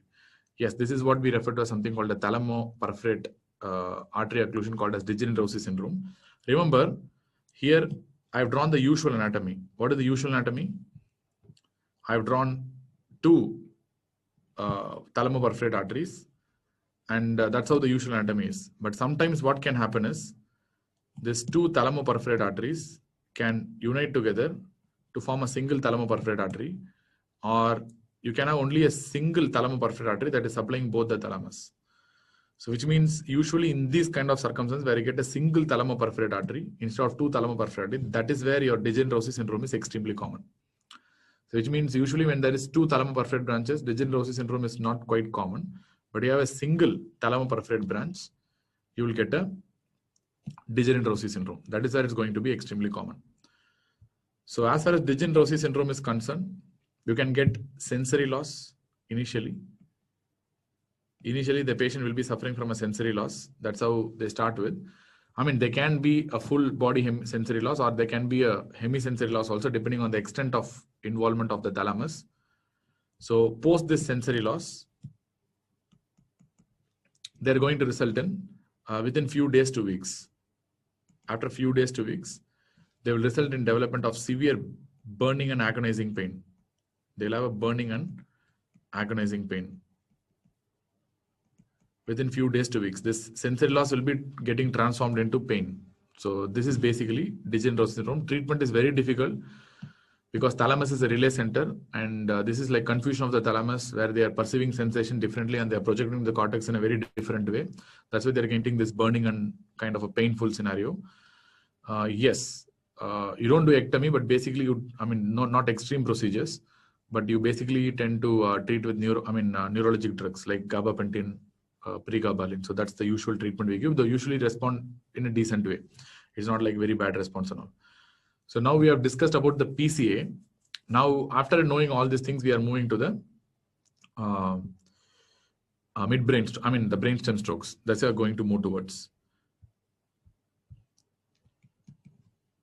So let us step by step construct the brainstem strokes. First of all, you suspect a posterior circulation stroke. You suspect a posterior circulation stroke. You know how will you suspect a posterior circulation stroke? Already you have the criteria when you will suspect a posterior circulation stroke. In the event of a posterior circulation stroke, next thing what you have to do is you see whether the patient is having primary visual issues, or I can write predominantly visual issues.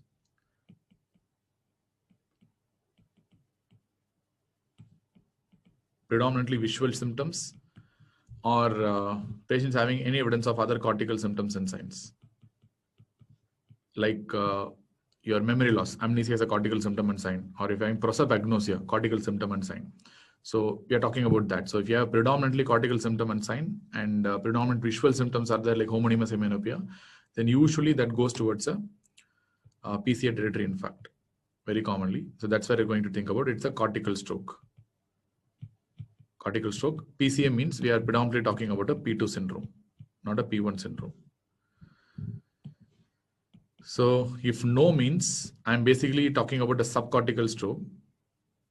Now it's not a cortical stroke anymore. So I'm basically dealing now with a subcortical stroke, likely subcortical stroke. Now in this scenario, so if the patient is presenting with predominant pain and sensory features, predominant pain and altered kind of sensation, altered, or I can write abnormal sensation. More than altered sensation, the abnormal sensation will be a right word. Predominant pain, abnormal and unpleasant sensations, not basically sensory loss, abnormal unpleasant sensations. We are basically dealing with a P1 PCA territory, in fact, that is producing a degeneracy syndrome. Or simply I can tell the patient is having a thalamic stroke, likely in this situation. I cannot confirm anything based on clinical examination. I can suspect that this is the probable area. Now, if the patient is not having any predominant pain, so no painful scenario or no abnormal pain, sensations that are present in the patient, then in this setting, I'll be asking a question if it's a brainstem stroke. So brainstem stroke is also basically a subcortical stroke only, it's not a cortical stroke. Now this is the question I'm going to ask. That's a brainstem stroke. So to know whether it's a brainstem stroke or not, you need to know certain things basically to start with. So for that, we need to really understand certain other aspects, which will come back to that. Now, I can talk about the brainstem as a whole. So let me put a shape. So I can draw the brainstem as a whole like this. Now, yes, crossed features will be there. I'm not telling no, but more importantly, it's important to understand what are the structures that pass through the brainstem in a very simple way. We are not going to discuss about the cut sections because cut sections are going to really help you in any way. So there is something called 4 S structures that are present on the side, and there is something called 4 M structures that are present on the medial side, that is, they are present on the middle. And apart from that, you have some 4 cranial nerves that are basically midline cranial nerves. And apart from that, you have 4 cranial nerves above the pons, below the pons, and in the pons. So let me tell the rule number 1. To start with, we can go here to our old diagram. So the rule number 1 states, it's a very simple rule. You're going to have 4 cranial nerves above the pons, 4 cranial nerves in the pons, and 4 cranial nerves below the pons, which means there are 12 pairs of cranial nerves. We know that 4 above the pons, 4 in the pons, and 4 below the pons. You know what are they? You will be able to easily tell that. The 4 cranial nerves above the pons are going to be 1, 2, 3, and 4. In that I can write 3 and 4 in the midbrain. 1 and 2 are above the midbrain, so I'm not going to write 1 and 2. These are completely different special senses nerves. So 3 and 4 I can write here. Then the remaining 4 cranial nerves are in the pons. That is 5, 6, 7, 8 are in the pons.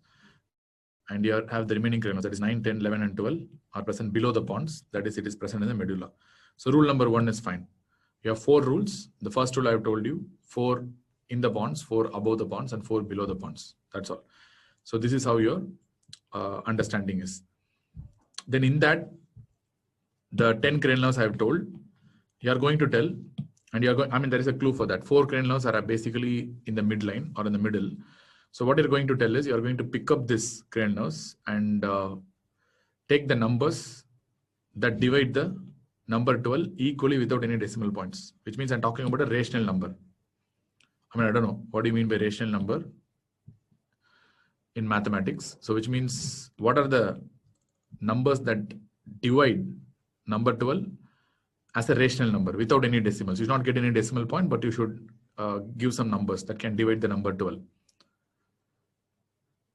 What are the numbers that can divide number 12 equally without any decimal points? Okay, many people are giving many answers. You have 1, you have 2, 2 into 6 is 12, then 3 into 4 is 12, then you have 4 into 3 is 12, then you have 6 into 12, 6 into 2 is 12, and 12 into 1 is 12, basically. So you have 1, 2, 3, 4, 6, and 12. So these are the numbers. And of course, in this, I'm going to exclude this 1 and 2 because I don't want it, because it's above the brainstem. So what are the remaining that is located? I mean, what are the remaining that is left? What are the remaining that is left if I exclude 1 and 2?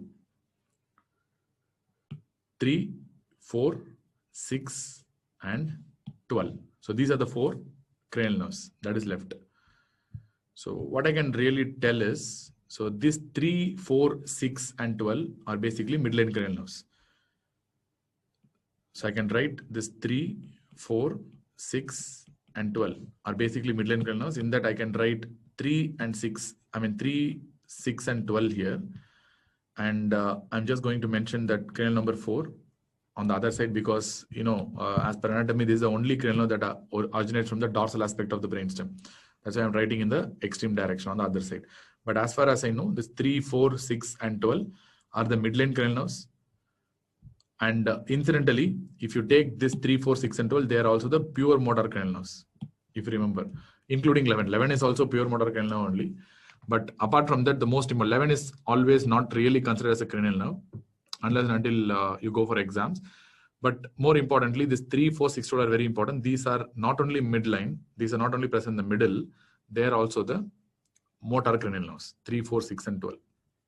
All right, fine. So similarly, I told you there are 4 S structures that are going to be present on the side.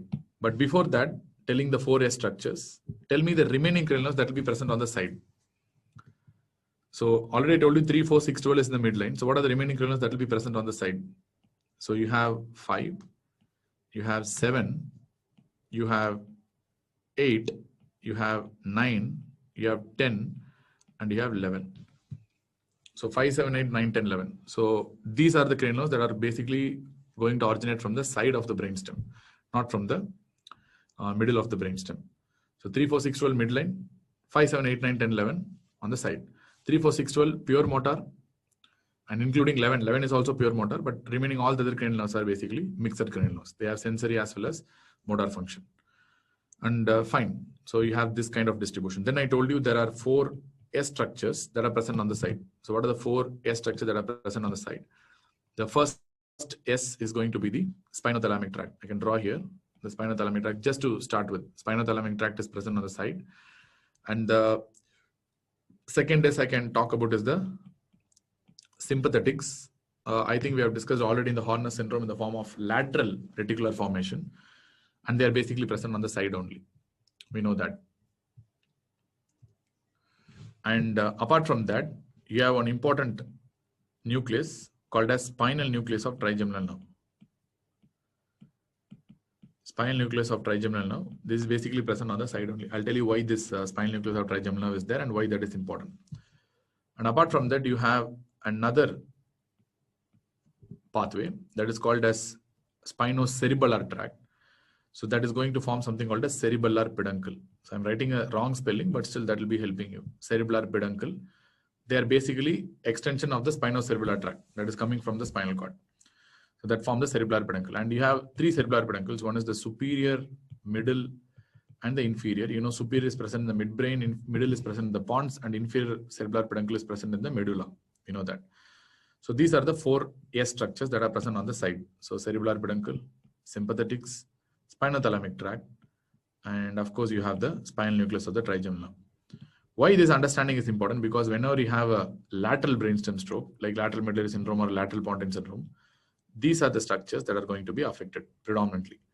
So in any lateral brainstem syndrome, even though there are many other overlapping syndromes out there, vascular territory is never the same for all the patients. But as a whole, you can tell that in any lateral brainstem syndrome, these are the structures that will be typically affected, including the lateral cranial nerves. So more than drawing like this, I can draw something like this. So these are the cranial nerves that are going to be typically affected in a lateral brainstem syndrome. Fine. Apart from that, as I told you, there are 4 M structures that are present on the medial side or in the middle. So these structures are going to be number 1, your motor pathway. So I can draw like this. The first one is the motor pathway. First M stands for motor. So this motor pathway is nothing but corticospinal tract, which means they are supplying the limbs. But at the lower end of the medulla, they're going to cross to the opposite side. That's fine. But right now, these are uncrossed corticospinal tract that is present in the brainstem. And it's called by different names. For example, in the midbrain, it will be called as crus cerebri. In the medulla, it is called as pyramidal tract. And in the pons, you won't have any name for that because they'll be spread out somewhere. But in the medulla, it will be called as pyramidal tract, and in the midbrain, it will be called as crus cerebri. And at the same time, this midline cranial nerves. So these form the second M. This 3, 6, 12, and 4. This 3, 4, 6, 12. These are basically the midline or the medial cranial nerves. So they form the second M that you're talking about. And there's another M. There's a third M that is contributed by something called a medial lemniscus. Medial lemniscus. I'll tell you what do you mean by medial lemniscus. Then the fourth M is there. That is an exclusive structure of the pons. It's not present anywhere else. It's present only in the pons. You can imagine like that. That's called an MLF. That is called a medial longitudinal fasciculus. MLF. So now you can understand that in many medial strokes and the common strokes that you're going to encounter in the medial brainstem stroke, these are the structures that are going to be affected, basically. Which means in medial strokes or medial brainstem strokes and medial syndromes, these are the usual structures that will be affected. So we have completed the rule of 4. In one particular diagram, we have completed the rule of 4. The first rule is 4 cranial nerves above the pons, 4 in the pons, 4 below the pons. And second rule is 4 cranial nerves are midline cranial nerves 3, 4, 6, and 12. We know how we derive that. And 4S structures are present on the side. Yes, it's given by Peter Gates. And you know, like Peter Gates basically gave this in 2003 in NEJM article. And he was a pre-final year student at that time. That's the most interesting thing. And 4 S structures are present on the side, and 4 EM structures are present on the middle.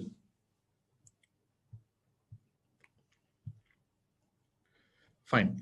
So now there are some new things we have introduced here. So let us finish off that also. What are the new things we have introduced? So one thing that we have introduced is something called a spinocerebellar tract is what we have introduced. And we have the medial lemniscus, which I have introduced as a new. And spinal nucleus of trigeminal nerve is also something that is new that is introduced. And MLF is also something new that is introduced. So, I mean, whenever we study new things, let us understand about that simultaneously. That's the best way of learning. So first, the spinothalamic tract. So what happens to the spinothalamic tract?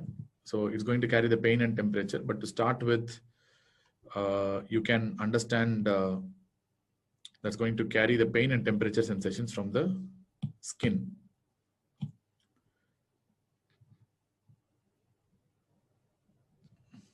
Okay, fine. So let us, I mean, this is a conceptual diagram only. So this is a spinal canal. And let us assume this is the posterior area and this is the anterior area.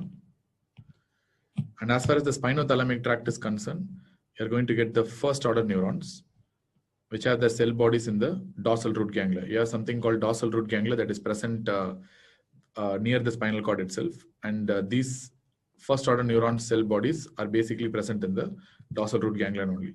And these are the fibers that are carrying the pain and temperature from the skin, from the limbs, trunk, and everywhere. And they're going to synapse here in the spinal cord in an area. What is that area called as? I mean, maybe you can draw here. What is that area? Anyone? Yes, that is called a substantia gelatinosa of Rolando.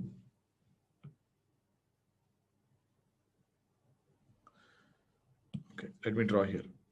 So this area is what we refer to as substantia gelatinosa of Rolando. From here, you're going to have the second order neurons that cross to the opposite side in front of the central canal. And they're going to rise up as the lateral spinothalamic tract. You have two types of spinothalamic tract. One is called the anterior and second is a lateral spinothalamic tract. But we are talking about a lateral spinothalamic tract for that perspective. So this is a lateral STT, that's a lateral spinothalamic tract. That's basically ascending up along the lateral portions of the spinal cord. And while ascending up, they go to the brainstem. And in the brainstem, they essentially don't have any synapse there. So we can talk, this is the brainstem. And even in the brainstem, they ascend in the lateral portions just like that. And they're going to synapse in the thalamus now. In the thalamus, there is another area called as VPL nucleus, that is ventral posterior lateral nucleus, we know that. And from the VPL nucleus, you get the sensory fibers. These are the third order neurons. So spinothalamic tract is basically the second order neuron. And from the VPL nucleus, you're going to get the third order neurons, which are going to pass through the posterior limb of the internal capsule. And from there, you have something called a superior thalamic radiation. And this superior thalamic radiation is going to further fan out as something called a sensory radiation. And they're going to enter the primary somatosensory cortex, SSC. And these are the third order neurons that we're talking about. So this is quite simple and cool, isn't it? That's all. So which means they're basically carrying the pain and temperature. That's the first point that you need to know. And apart from that, the second order neurons is what we basically call it as something called a spinothalamic tract in the first place. These are nothing but the second order neurons in the pathway.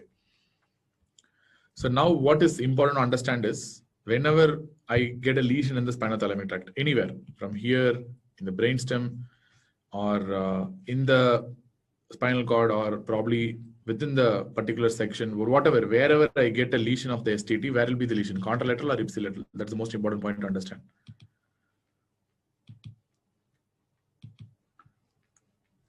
Where will be the lesion? On the contralateral side, I mean, if the lesion is there on one side, you will have effects on the contralateral side or ipsilateral side. Effects, of course, will be on the contralateral side because it has crossed at the level of the spinal cord itself. At the level of that particular segment itself, it has crossed.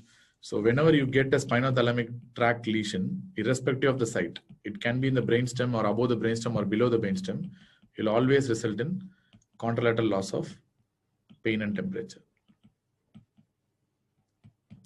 Remember, spinothalamic tract is basically carrying the pain and temperature sensation from the limbs, from the body.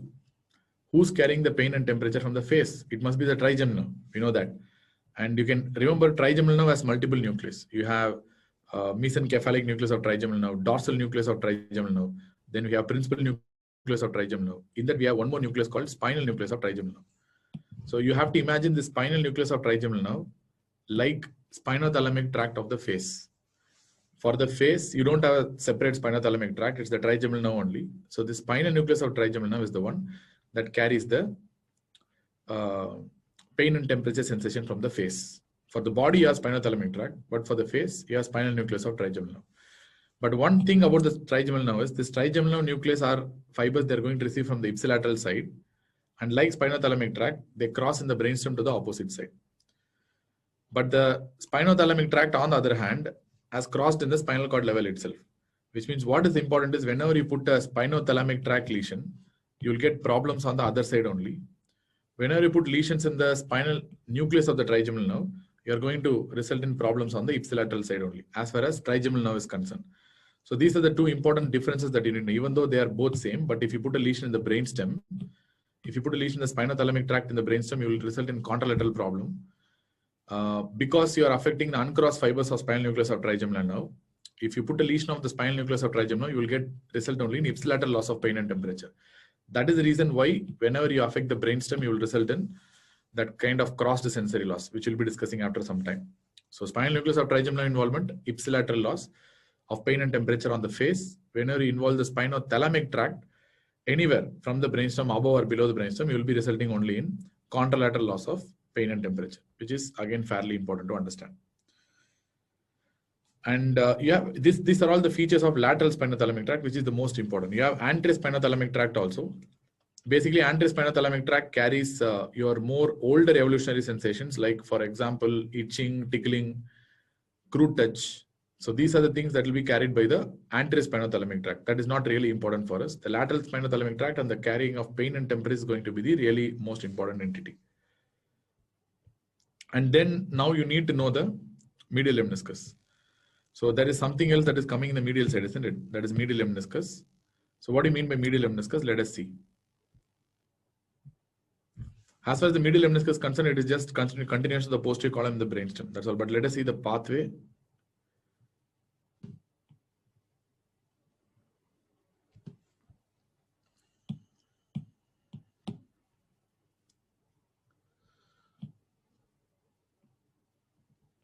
Let us see the pathway here.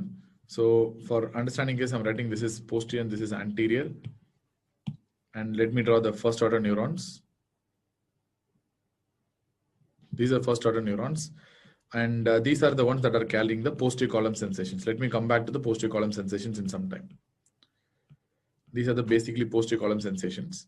And these are the dorsal root ganglion. Same, the cell bodies of these first order neurons we are talking about will be present in the dorsal root ganglion only. And unlike the spinothalamic tract, they ascend up straight away. They don't have any communication in the spinal cord, which means they don't have any specific nuclear communication in the spinal cord. They just ascend up. And unlike spinothalamic tract, they're going to synapse in the brainstem.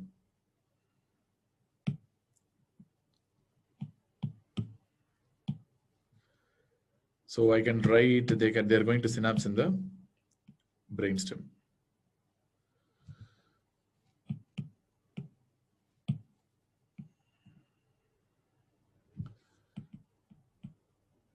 So where in the brainstem? They're going to synapse in the lower part of the medulla. The very lower part of the medulla itself, they will synapse. You have two nucleus, but let me call that later on. So let me put in the orange. So there is a nucleus here. You have two nucleus, in fact, nucleus cuneatus and nucleus gracilis. Let me talk about that later on.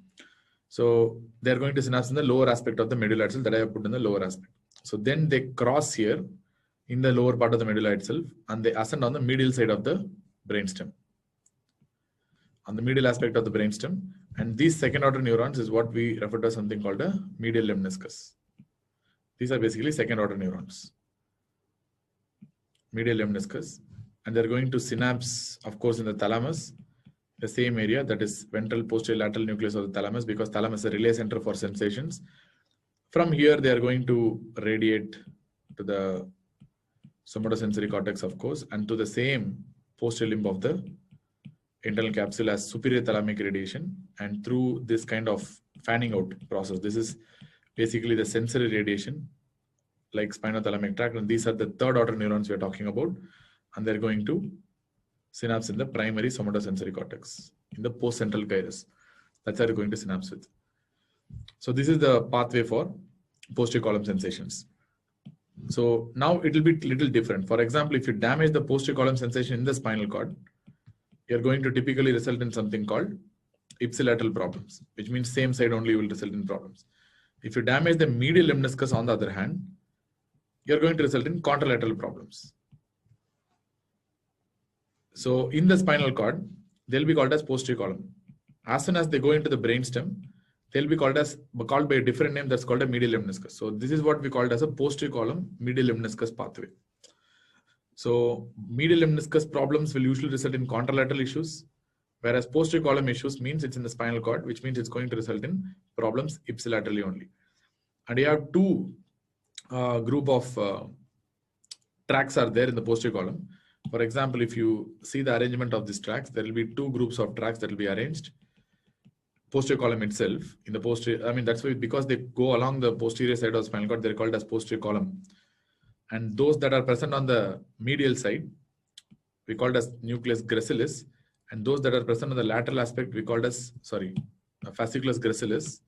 And those that are present on the lateral aspect is what we refer to as fasciculus cuneatus. So you have two tracks are there, separate tracks, fasciculus gracilis and fasciculus cuneatus. And gracilis carries fibers from the legs, sensations from the legs, and cuneatus carries sensations from the arms, that is the upper limb predominantly. Usually I remember by mnemonic called graceful legs. So legs of many heroines will be very graceful. So that's why we remember as graceful legs. So gracilis carries from the legs. And you have nucleus gracilis and nucleus cuneatus separately in the lower part of the medulla. Even though to avoid confusion, I've drawn only one single nucleus. Nucleus gracilis and nucleus cuneatus is also there. So now you know. So where if you have the problem, where you're going to get the issue. More importantly, as far as the posterior column sensations are concerned, you have certain important sensations. You have to tell in a very orderly way. Usually I tell in that one. Yes, gracilis is also lower limb muscle. You remember like that. Okay. I remember I'm a perverted guy, isn't it? So I remember like graceful legs. Indra is remembering us. Gracilis is a lower limb muscle. Cool. I'm feeling ashamed, Indra. Sorry. Posterior column sensations. So what about the posterior column sensations? What are the posterior column sensations? You're going to tell in an order. So what order you are going to tell? This is actually, no, you should not tell in that order, Sankhya. I think Riju will understand. So I'm going to tell to Riju what order you need to tell. The first thing that you need to tell is fine touch. Okay.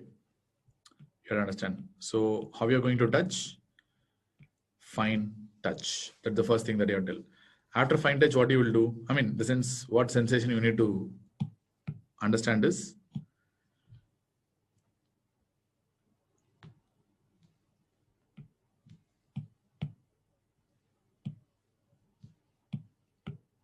what are the other sensations are there? Vibration. Okay. Once you have finished your fine touch, then you move on to vibration. So once you have finished vibration, then you end up in a position. Or maybe you can tell in a different order also. First, after fine touch,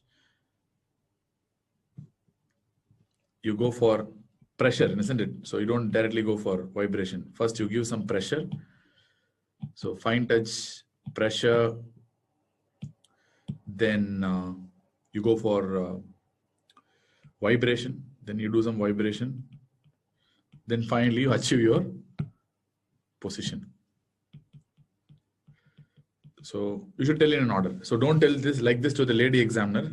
Madam, fine touch, pressure, vibration, position. So yes, definitely you are failed. I think Rich is going to tell like that only to the examiner. Especially if a lady examiner is going to come, he's going to tell like fine touch, pressure, madam, vibration, madam, then position, madam. Nilasish is going to tell Fakka. Okay. So this is how you remember the posterior column sensation. And this, what kind of position is this? I mean, what kind of position? We are going to tell a conscious position. I mean, of course, you consciously maintain the position. That is the function of the posterior column. So there is something called unconscious proprioception also. Unconscious proprioception is basically going to come from the spinocerebellar tract. Cerebellum is the center for unconscious position, not for the conscious position. Correct? And even joint position is basically from the posterior column only. Joint position is also basically from the posterior column only, where it is very important again. And plus, more importantly, everyone forgets that all the cortical sensations are basically carried by the posterior column only. Whatever that cortical sensation we call, all the things are basically carried by the posterior column only. And what are the cortical sensations? So you have something called tactile localization. Tactile localization. What do you mean by tactile localization? Even if mosquito bites in some unwanted place, even if you don't every time see the mosquito, you correctly go and hit that. So that is tactile localization. You know where your body parts are. Not definitely, you don't know where your girlfriend's body parts are, but you know definitely where your body parts are and you can exactly localize. So that is what we refer to as tactile localization. Then we have something called 2-point discrimination, right? So what do you mean by 2-point discrimination? So ability to identify 2 points as separate in a particular area is 2-point discrimination. For example, nature knows what are the areas where you need to discriminate better. That is why it has kept highest 2-point discrimination, and the lowest distance is present in the fingers. Very important, isn't it? That finger movements and all. Then you have the lips. Nature itself knows which areas are very important in life. And tongue. These are the areas where your 2-point discrimination will be the best. And your distance between the 2 points to identify them as separate will be the least. Clear? And nature again knows what are the areas that are not necessarily that important, where just crude understanding is enough. Like for example, your back, your buttocks, your thighs, like crude understanding is enough regarding those sides. So there's not much discrimination required basically. Then you have next thing that is called as astereognosis. I mean, not astereognosis, stereognosis. Stereognosis. What do you mean by stereognosis? I will ask Riju one question. Riju, if you close your eyes and if I give you some object in your hand, will you be able to touch and identify it? What is that object? Yes, see, immediately he's telling yes. Whatever object I give, by closing his eyes itself, is going to touch that and is going to find it out. So that is stereognosis, because he's expert in that. That's why. So if you're not able to identify that, that is what we call as something called a astereognosis. Then after that, we have something called barognosis. So what do you mean by barognosis? B-A-R-O-G-N-O-S-A-S. And what I'm going to do is, again, I'm going to call Riju for help. So I'm going to give 2 objects in Riju's hands. And I'm asking him to lift both the objects and find out which is heavier. And Riju is able to tell which object is heavier and which is lighter. So yes, that is what we call as barognosis. Ability to identify 2 objects as which is heavier by lifting it and seeing, but within physiological limits. You cannot lift 1 ton in both the hands and say which is heavier. So within physiological limits is what we refer to as barognosis. And then we have another one. What is that? Graphesthesia. You know what do you mean by graphesthesia, isn't it? I mean, you should not put sign in the hand, Amitabh Bachchan sign and all. You should put some simple objects like plus, minus, circle. If you draw something like that, you will be able to tell what they are approximately drawing. So that is what we refer to as graphesthesia. And finally, we have something called a tactile extinction. So loss of extinction is what we refer to as neglect. Hope none of your PGs are attending the lecture. Okay. So you're going to do all this kind of nonsense to them. That's why you're telling, hope none of my PGs are attending this lecture. Okay. I will tell those PGs that there will be a guy called Riju who will come and tell all these things to you. And he's the one who taught me. That's what I'm going to tell them. So there is something called tactile extinction. So what do you mean by tactile extinction? We discussed already. So ability to identify simultaneous stimulus from both the sides as simultaneous stimulus is what we refer to as tactile distinction. Remember, same place identifying two separate stimulus as separate is 2-point discrimination. Both sides simultaneous stimulus identifying that is extinction. Loss of extinction is what we refer to as neglect. So these are the cortical synthesis. All these cortical synthesis are basically carried by the posterior column only. And this is basically the posterior column medial lemniscus pathway, PCML pathway. So now based on this, you can understand cortical synthesis are better at palms and lips, and they are tested at the palms. Yes, basically they are better at the palms and lips only. And palms only we test usually. You cannot test at the lips, and that's not fair for that particular guy or girl also. So what about the brainstem stroke? So as we move on to the brainstem stroke, so now the question we have asked is still the same. We have not attempted to answer that question. That is it a brainstem stroke? That's why we're going to ask that question. So now our answer is very simple. So I'm going to see whether is there any evidence of cross deletion. Evidence of cross deletion is there. So if yes, likely to be a brainstem stroke.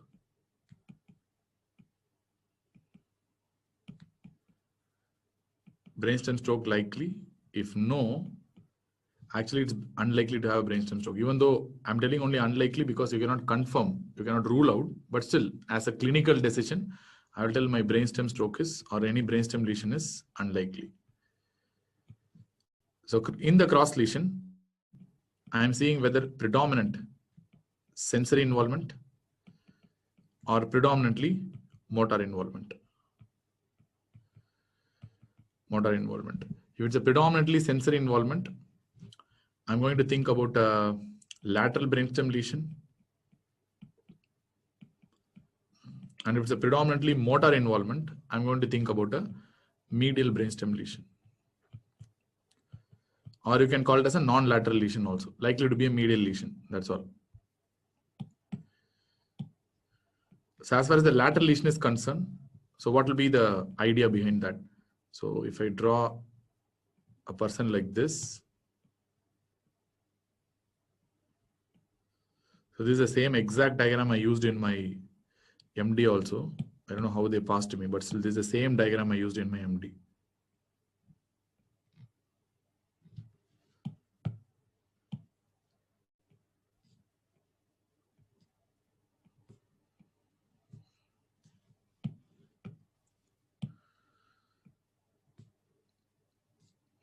Okay.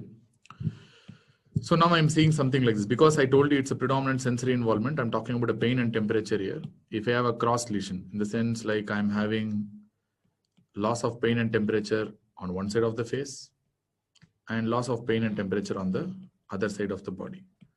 Remember, I'm not using ipsilateral and contralateral yet. I'm using on one side and I'm using on the other side. That's what I'm using. So which means this is a pain and temperature loss pattern. I'm having a pain and temperature loss. In the face, I'm having on one side, but in the body, I'm having on the other side.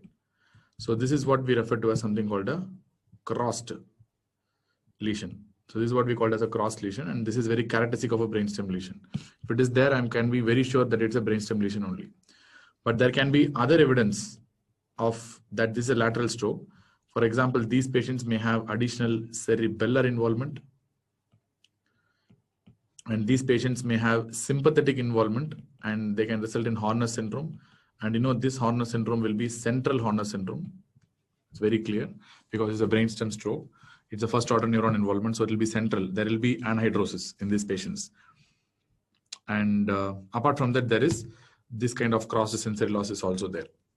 So these are the other features. So if you want to tell which is ipsilateral and which is contralateral, it's quite simple, which means, as I told you, always face will be ipsilateral because it is why face is involved, because that is due to involvement of the spinal nucleus of the trigeminal nerve. We have seen just some time back. So it is like a spinothalamic tract for the face. If it is involved, there will be ipsilateral loss of pain and temperature in the face.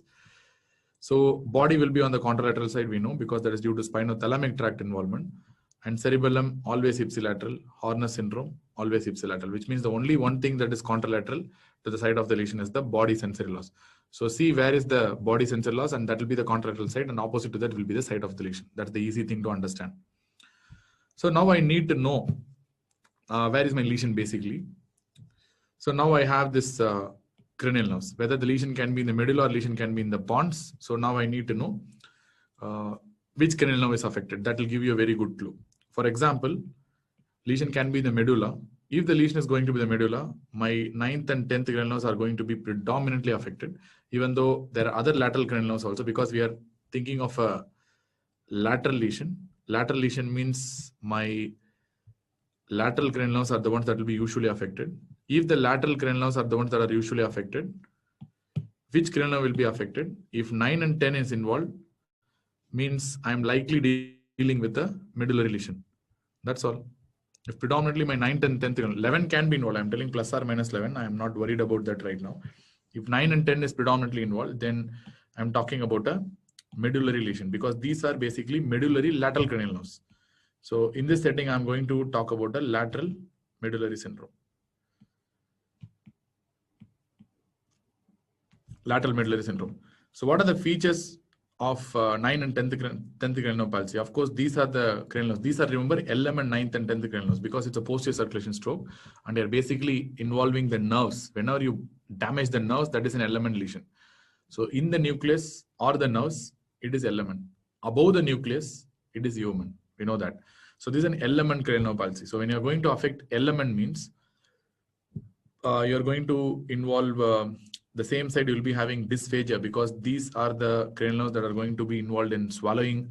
These are the cranial nerves that are involved in the movement of palate, the posterior part of the pharynx, and the early part of the esophagus. All these things are going to be managed by the 9th and 10th cranial nerve only. So dysphagia is a very, very important feature. And vagus also supplies the vocal cords, so you'll be resulting in abnormal voice production in the form of dysphonia. And at the same time, these patients will involve palate, because the palate is not contracting properly. They will have a type of dysarthria called as palatal type of dysarthria, where letters like K cannot be pronounced properly by these fellows. That's a typical sign of a palatal dysarthria. K, you need palate for that. In Tamil, we call Ka. So that's a palate.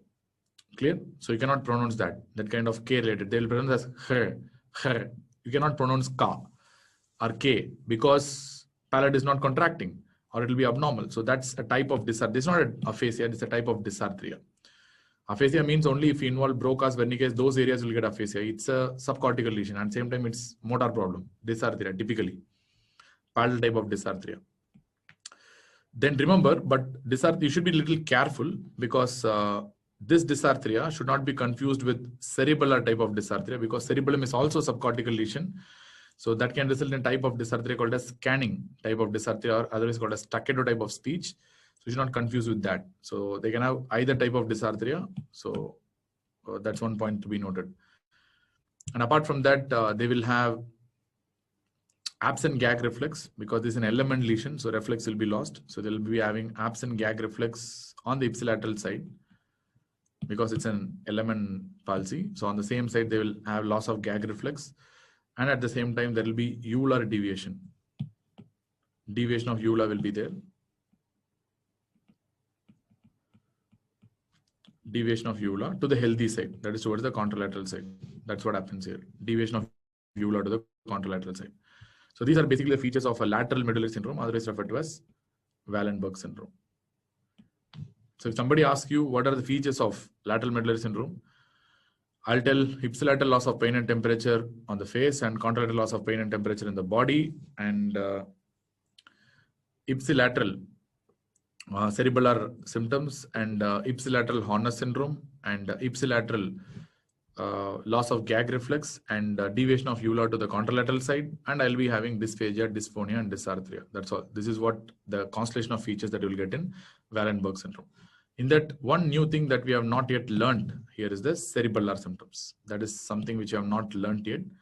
So what are the cerebellar issues you will be getting? Cerebellar problems mostly will be ipsilateral, with a very few exceptions like Claude syndrome where it can be contralateral.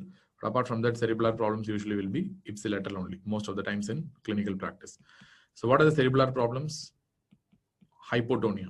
Number one, they should not be confused with hemiparesis. I'm not talking about weakness of the limbs. It's only loss of tone, hypotonia. Then you can result in ataxia. Both, it can be a limb ataxia or a trunk ataxia. Both can happen. And I can get nystagmus. Different types of nystagmus. It's a central type of nystagmus. In body, there is hemiplegia or sensory loss. I clearly told you it is sensory involvement. We are not talking about hemiparesis. I'll come back to that. That's a very important blunder that you're going to make if you tell it's hemiparesis. So nystagmus, then I can get a type of knee jerk called pendular knee jerk. And patients will be having significant incoordination because cerebellum is important for coordination. So incoordination in the sense they will be, especially that loss of, that poor coordination with repetitive movements. You know how to check this repetitive movements, isn't it? Repetitive movements like this dysdiadochokinesia, then finger nose test, then heel shin knee test where you do in the legs. I studied all these things in the physiology first year practicals itself. So in coordination with repetitive movement, that's how you're going to check. And there will be pass pointing. And of course, that is because of poor calculation of distance. Ametria will be, dysmetria will be there. That is the reason why you get this pass pointing.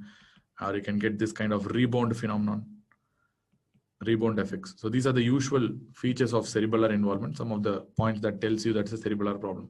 And they can get that typical dysarthria, as I told you. That's a scanning or a staccato type of speech. That's a cerebellar type of dysarthria. And more importantly, what you should know is if you are talking about a lateral lesion, and we have very clearly seen that motor problems are basically medial. The corticospinal tract is the medial. How can I get a motor problem in the lateral lesion? Except few variants. If you're talking about a typical lateral lesion, there will be no motor loss. In the sense, there will be no hemiparesis. That's very, very important because in exam, one of the very common questions that you will get is all of the following are features of Wallenberg syndrome except option C will be hemiparesis. Definitely it is wrong. How can you get hemiparesis in a lateral lesion? Because motor loss can happen only in a medial brainstem lesion. Then move to the other area. Suppose if my predominant cranial nerve that is affected is the 7th cranial nerve, and if it's the LMN, 5, 6, 7, 8 are basically present in the pons only. 6 in that is present on the medial side. 7, 8, 5, I told you they emerge from the lateral side. 5 we already discussed in the form of sensor loss in the face. Only 7 and 8 is there. So if I have predominant 7th cranial nerve involvement, I don't want 8th. So predominantly if there is 7th cranial nerve involvement, that's going to be the most prominent here. That will be called as lateral pontine syndrome. That will be a lateral pontine syndrome. Otherwise something called as a Mary-Fox disease. Like Wallenberg syndrome, that's called a Mary-Fox disease. That's a lateral pontine syndrome. So now you can tell lateral pontine syndrome very simply, same features. Ipsilateral loss of pain and temperature in the face, contralateral loss of pain and temperature in the body, then ipsilateral cerebellar symptoms, ipsilateral Horner syndrome, and you'll have a ipsilateral element type of 7th cranial nerve palsy. And 7th cranial nerve has one peculiar disadvantage. Why? Because you need to, that is the reason why you need to differentiate between a human 7th nerve palsy versus an element 7th nerve palsy. Remember, almost all the cranial nerves have bilateral projections in the sense like if you damage only one human fiber, other side human fiber may be able to compensate that. Element, no problem. Element, any cranial nerve will have a problem. You cannot talk about element here. As far as human is concerned, cutting off human on one side, you will not have any problem. I'm not telling you not have any problem. You will have very less problem. That is because majority of the cranial nucleus are bilaterally innervated from both the sides. So cutting off one human will not have significant impact for most of the cranial nerves. In fact, all of the cranial nerves because they have bilateral projections to the nucleus. But human anyway, element anyways, if you cut element, you're going to end up in significant issues because it's the terminal stage. Except one cranial nerve, that is a facial nerve, that is a CN7. Because cranial nerve number 7 has two types of projections to the nucleus. One, the upper face. Upper half of the face will have bilateral projection. So unilateral human lesions will not affect the upper half of the face. But lower half of the face is going to have unilateral projection only, which means like unlike other cranial nerves, you are not going to have bilateral projections for the lower half of the face only, which means that is the reason why majority of the hemiparesis that you see in your practice has problem in the lower half of the face. Other cranial nerves, generally they escape. They do have some deficits, but they escape because of the bilateral projection. But this is not applicable to LMN. LMN, any cranial nerve, if it's affected in LMN area, that will be definitely showing severe damage. So how will you differentiate? This idea is the one that's going to help us differentiate between human and element 7. If you think about a human 7, you're going to result only in the lower half of the face. Whereas if it's an element 7, that doesn't matter at all. You're going to involve both upper half as well as the lower half of the face without a doubt. So this will extrapolate to some clinical signs. For example, in human 7, I mean, there will be some common things. For example, if you see the deviation of the angle of the mouth, then here also you will see the deviation of the angle of the mouth to the other side. Then drooling of saliva can be seen in both, so that will not make any difference. Then loss of nasolabial folds will be seen in both, so that is not going to make any significant impact. But one important thing, that is your frowning will be intact in the setting of a human 7 because upper half of the face will not be affected. Whereas here it will be lost in LMN, and at the same time your closure of the eyes due to your opening of the eyes due to orbicularis oculi will not happen. So, and that will have a significant impact, which means you will see the Bell's phenomenon here in element 7. Bell's phenomenon. Clear? Clear not? You close your eyes with CN7 and open your eyes with cranial number 3. Isn't it? Cranial number 3, levator palpebral superior opens your eyes and you close your eyes with 7th cranial nerve. So closure will be defective, and whenever the patient tries to, I mean, this is a normal phenomenon. So whenever the patient closes, the eyeballs rotate upwards. That's a normal phenomenon, but not visible because the eyelids close properly. So that's Bell's phenomenon. It's normally not visible, but in element 7 involvement, Bell's phenomenon will become visible. Here, you will not have any problem. It will not be visible in the sense like the patient can close eyes normally. There won't be any issues because it's the upper half of the face. So these are very, very important points. So these are the two things that differentiate whether it's a human 7 versus element 7. Third point is drooling of saliva. Drooling, salivary drooling. And dysarthria can be seen in both. Dysarthria is due to involvement of the buccal musculature. Remember, the buccinator and this buccal musculature is basically lips buccal area is supplied by the facial nerve only. Orbicularis, oris, then buccinator are basically supplied by the facial nerve. And if you have weakness of the facial nerve, you will not be able to pronounce a letter called P. For example, if you want to tell pickup, these patients cannot tell pickup, they will tell fickup because their orbicularis, oris and buccinator muscles will be weak. That's why that whistling and all will be defective. So dysarthria will be there, that whistling will be defective. So all these things can be seen in both human 7 and element 7, but the most important thing that differentiates the human 7 from element 7 is this presence of Bell's phenomenon, and loss of frowning is the most important feature. And that will tell you that this patient is having a element 7 phenomenon. So in brainstem stroke, it's an element 7. And somebody asking again contralateral hemiparesis. Basically, we are talking about a lateral syndrome, a lateral lesion. And again you're asking whether hemiplegia will be seen or not. Again, Hershey is asking, Mary Fox will have hemiplegia will be. Why you want to have a hemiplegia? Why hemiparesis should be there? We are talking about a lateral lesion. The most important idea of a lateral lesion is not to have a hemiparesis. Motor is medial. That's why I told you M for M. Tit for tat. Lateral will not have hemiparesis. Lateral, both the lesions will not have hemiparesis, whatever we discussed till now. So it's very simple. Ultimately, it boils down to only one thing. So both lateral medullary and lateral pontine will have only same feature, but the only thing that differentiates the cranial involvement. If it's predominantly 9th and 10th, you go for medullary lesion. If it's predominantly 7th, you go for the pontine lesion. But the remaining feature is going to be the same.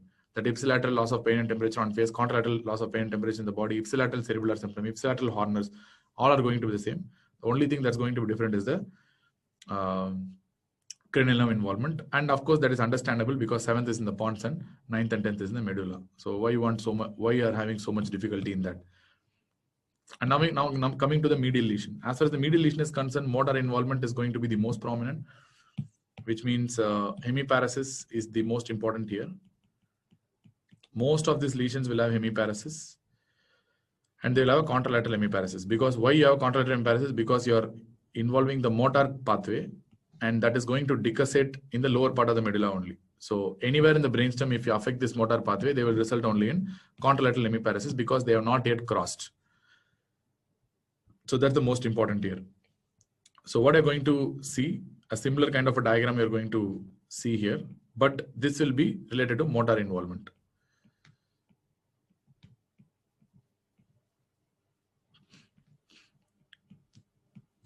This is related to motor involvement. So I can draw a very, very similar diagram. So I can write, for example, I'll have cranial nerve involvement on one side, and I'll have hemiparesis on other side. So which means I can write here that my cranial nerve palsy will be on one side. Most of the time it will be a motor cranial nerve palsy like 3, 4, 6, and 12. That's what is going to be involved. And predominantly my hemiparesis will be on the other side, on the contralateral side, which means cranial nerves will always be ipsilateral and hemiparesis will be on the contralateral side because of the corticospinal tract involvement. And these patients can additionally, plus or minus, they can have medial lemniscus involvement. Medial lemniscus involvement. So if they have medial lemniscus involvement, it's the common entity in majority of the medial strokes. So that will not be able to differentiate stuff. So which means you're going to have contralateral loss of posterior column sensations. We know what are posterior column sensations, and nobody can ever forget after my lecture. So these are posterior column sensations that is going to be lost on the contralateral side, and we know that for sure.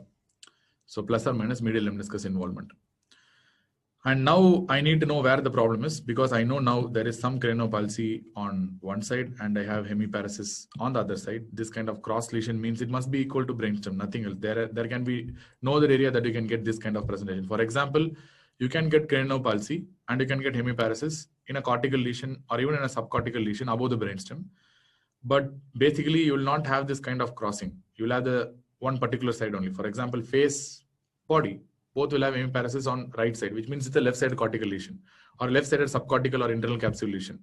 It will have right-sided facial nerve palsy and right-sided hemiparesis only. Whenever it is crossed, one side something, another side another thing, this face-body dissociation is there. That is equal to brainstem lesion. Below the brainstem, you will not get cranial nerve lesion at all in the first place. So that's out of the question. So now you know that you are dealing with some medial lesion. How will you know what medial lesion you are dealing with? So see our beautiful cranial nerves. That's all. So cranial nerves are going to tell you where the site of the lesion is. So now if you have a predominantly 12th nerve involvement, you know, like 3, 4, 6, and 12 are medial cranial nerves. In that 12th nerve is a medullary cranial nerve. So which means the lesion is in the medulla, which also means that you are dealing with something called a medial medullary syndrome. Otherwise, this is also referred to as something called a degerens anterior bulbar syndrome. This is also referred to as a degerens anterior bulbar syndrome. And what are the features of degerens anterior bulbar syndrome? Here, the cranial nerve palsy that you are encountering is 12, and the hemiparesis that you are seeing on the opposite, which means ipsilateral 12th nerve involvement with contralateral hemiparesis is what we refer to as degerens anterior bulbar syndrome. That's all, as simple as that. So that's 12th nerve involvement along with contralateral hemiparesis. Then if you have a 6th nerve involvement, then my lesion must be localized in the pons, of course. And if I have a 3rd cranial nerve involvement, my lesion, of course, should be in the midbrain. 4th nerve involvement is usually rare. It can happen as a part of brainstem strokes, but generally it is quite rare. You won't really get that much of 4th cranial nerve involvement because it is present on the dorsal aspect of the brainstem. In any named syndromes, 4th nerve involvement will not come, but in reality, you can see 4th nerve involvement very commonly. So as far as the classic medial brainstem syndromes are concerned, Pontine syndromes are concerned, the first thing is to tell whether the patient is having with MLF involvement or without MLF involvement. So yes, now only, Pranay asked MLF, I'm talking about MLF. I told you in that particular diagram itself, that MLF is strictly a structure of the ponds only. That's why I'm going to discuss in the pontine regions only. I'm not going to discuss in the other areas. So as far as MLF is concerned, we can see whether MLF is involved or not, whether MLF is not involved. So suppose if you do not have MLF involvement, or if you do have MLF involvement, then how will you divide these lesions? If you do not have MLF involvement, usually that syndrome is what we refer to as a Millard-Gubler syndrome. So basically, what do you mean by Millard-Gubler syndrome? Millard-Gubler syndrome is a syndrome that will involve, first of all, I need to tell with the seventh. Most of the times with seventh or without seventh, that's what I need to tell. So anyways, fine. Let us come back to that. So this is Millard-Gubler syndrome. So Millard-Gubler syndrome is basically going to have seventh nerve involvement plus sixth nerve involvement plus your MLF involvement as well. And they will have contralateral hemiparesis also. I can write sixth nerve involvement plus seventh nerve involvement plus contralateral hemiparesis. So this is Millard-Gubler syndrome. So you might ask me suddenly why this seventh nerve came here. Already we have discussed that seventh nerve in the lateral brainstem strokes itself. Suddenly this seventh nerve is popping up with the medial brainstem strokes in the pons. Of course, seventh is in the midbrain, pons only. There is no doubt about that. But why it is coming again here is because we know that the seventh cranial nerve takes a genu and goes to the lateral side, which means the seventh cranial nerve nucleus is present on the medial aspect only. But this nerve takes a genu and goes to the lateral side. So this is one cranial nerve that can be common for both lateral as well as medial syndromes. It can be affected both in medial syndromes as well as lateral syndromes. So that's why you need to know this. And this genu is the one that creates a sort of elevation in the brainstem, especially in the pons. That's called facial colliculus. Facial colliculus. These are nothing but the turning fibers of the seventh cranial nerve that are going from the medial towards the lateral side is what we refer to as a genu of the seventh cranial nerve. And that's very important to understand as well. Clear? So that's why seventh cranial nerve can be involved in both medial as well as lateral syndromes. If MLF is involved, then I need to see whether seventh nerve involvement will be there or not. So there are two syndromes. So see whether seventh nerve involvement is there or not. In this Millard-Gubler anyhow will have seventh nerve. So if seventh nerve involvement is there or not there. If seventh nerve involvement is there, then that is called as a Foville syndrome. So how can you remember this? In Foville syndrome, you can write like 7 itself. Like 7, if you write and put like this, you will have Foville's syndrome. So Foville syndrome will have seventh nerve involvement along with MLF involvement. How can you remember that Foville's will have MLF involvement also? Because Foville means F. F means you will have another fasciculus that will be involved here. That is a medial longitudinal fasciculus. So 1 F and 7, if you write, it will be like F. So both will be involved in Foville syndrome. As far as Millard-Gubler syndrome, it's very easy to understand Millard-Gubler syndrome. Where Millard stands, if you count the number of letters, 1, 2, 3, 4, 5, 6, Millard has 7 letters and Gubler has G-U-B-L-E-R has 6 letters. So 7 plus 6 plus contralateral hemiparesis is Millard-Gubler syndrome. So in that way, you can remember Millard-Gubler, Foville's 1 fasciculus and 7th nerve that is looking like F. So both will be involved in Foville syndrome. So Foville's is 6 plus 7 plus MLF involvement plus contralateral hemiparesis. This is Foville's. Seen on Millard-Gubler syndrome, will not forget. Sankhya is telling, okay. When seventh cranial nerve is not there, when seventh cranial nerve involvement is not there, that syndrome is what we refer to as something called a Raymond-Sestan syndrome. Raymond-Sestan. So in Raymond-Sestan syndrome, you will have only 6 plus MLF, but no 7 plus contralateral hemiparesis. So this is Raymond-Sestan syndrome. Easy to understand. So based on MLF, you can have different types of syndromes, and you can categorize based on that.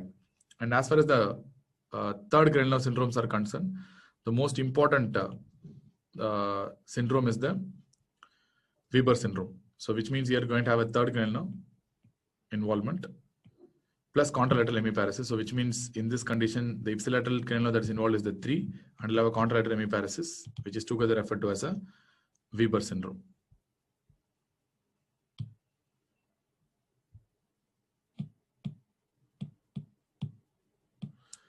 This is Weber syndrome. It is nothing but ipsilateral third nerve palsy plus contralateral hemiparesis. This is Weber syndrome. It's quite simple.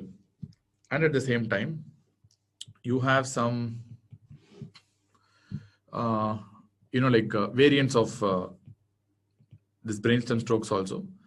There are huge variants are there, but important ones I'm telling. There are some third nerve disorders, that is midbrain syndromes, that can have ataxia. Why you get ataxia? That is because of the cerebellar peduncle involvement. And there are some midbrain syndromes that can have red nucleus involvement. Yes, so there are two variants are there. The ones with red nucleus involvement is what we refer to as Benedict syndrome. Basically, Benedict syndrome will have third cranial nerve involvement, plus instead of contralateral hemiparesis, they will have contralateral tremors. Instead of hemiparesis, they will have contralateral tremors. How can you remember that they have contralateral tremors? Remember, this T stands for Benedict. You can remember like that because in Weber you don't have any T. So in Benedict you have T, so you can remember like tremors. Or you can also remember like old church fathers. Usually church fathers will be old and they are called as Benedicts. So old church fathers tend to have tremors. So you can remember like that also. There are many mnemonics for that. Third cranial nerve involvement plus contralateral tremors is basically Benedicts. And you have ataxic variants where instead of hemiparesis, you will have ataxia. They might have hemiparesis. I'm not telling they will not have hemiparesis. They might have hemiparesis, but these are mostly ataxic variants, which means you can have a third cranial nerve involvement plus if you have an ipsilateral ataxia or a contralateral ataxia. If you have an ipsilateral ataxia, that is called a north-nasal syndrome. And if you have contralateral ataxia, that is called a Claude syndrome.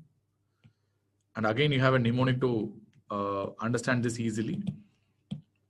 For example, among all the syndrome, if you take Weber, Benedict, north-nasal, Claude syndrome, only north-nasal and Claude syndrome are having A in it.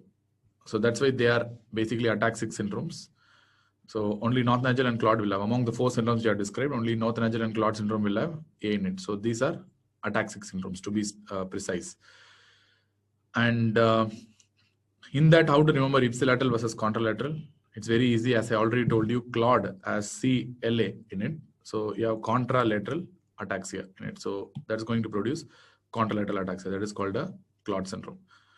So now you'll be able to identify all the syndromes. It's very simple. So you know what is lateral medullary syndrome, what is medial medullary, what is pontine, what is medial pontine syndromes you have. Why contralateral and Claude? Because you're going to have this crossing fibers. As far as midbrain is concerned, the cerebellar peduncles will be having this kind of crossing fibers. Even though they cross like this from superior cerebellar peduncle, they go to the other side of the cerebellum. And from the other side of the cerebellum, they go back to the same side. Still, it will be, if it affects the cerebellum, it will be still ipsilateral only. But if these crossing fibers are affected, sometimes you might result in contralateral type of ataxia in the midbrain. Only in the midbrain, if you go and study in the superior cerebellar peduncle alone, they would have given like this. Yes, but if you take the north-nasal syndrome, it will be basically in the peduncle itself, not in the crossing fibers here. So that is the reason why you will get ipsilateral ataxia over there. And it's all anatomy only, basic anatomy. And nobody is going to ask you why and all, but just it's better to remember for exams. And these syndromes are extremely rare syndromes. And how much ever you try to understand, it will not make sense, number one. Second thing, there is no point in wasting so much time on these syndromes, number two. Number three, at the same time, the treatment is going to be the same, irrespective of whether you know all this or whether you don't know all this.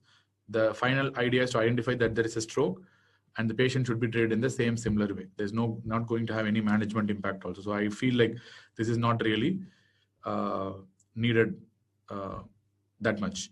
So this is very easy to understand. So this is how you divide the brainstem lesions in the first place. Sequentially, we have told posterior circulation stroke, how to divide and how to see P1 syndromes, P2 syndromes, then go to the brainstem syndromes, and finally come to the each and every level. And more importantly, if you want to tell the artery of involvement, it's very simple. We have already discussed that arteries. So anything that is considered the lateral part of the medulla is going to be pica, medial part of the medulla is going to be anterior-spinal artery, lateral part of the pons is going to be ica, medial part of the pons is going to be basilar, and anywhere in the midbrain it's going to be the posterior cerebral artery. That is the P1 segment of the posterior cerebral artery. These are the perforating branches, which means I can really tell that if it's going to be the lateral medullary syndrome, the most important artery of involvement will be pica. That's what will be asked in exams. But even though research tells that vertebral artery involvement is more common than the pica, even though Wallenberg first described this case with pica occlusion, still this syndrome is called as pica syndrome. But according to research, vertebral artery is more commonly involved in lateral medullary syndrome compared to pica. And as far as the lateral pontine syndrome is concerned, you know very nicely, this syndrome must be due to ICA involvement. So that is why this is also referred to as ICA syndrome, whereas lateral medullary syndrome is also referred to as a pica syndrome. And as far as the medial medullary syndrome is concerned,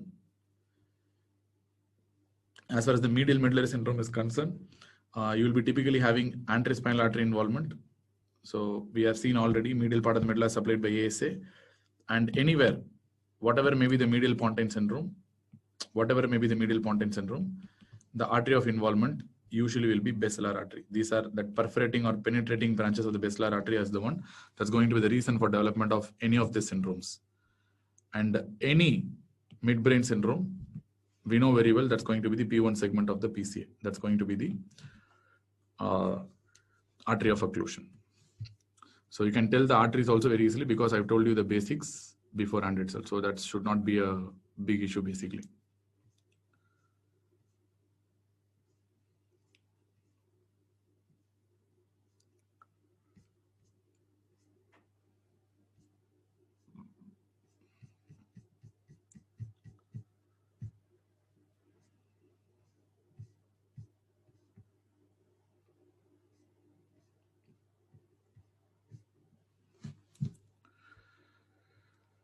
Okay, now you know all the syndromes, the most important ones, and I don't think they will be asking you the names of these syndromes.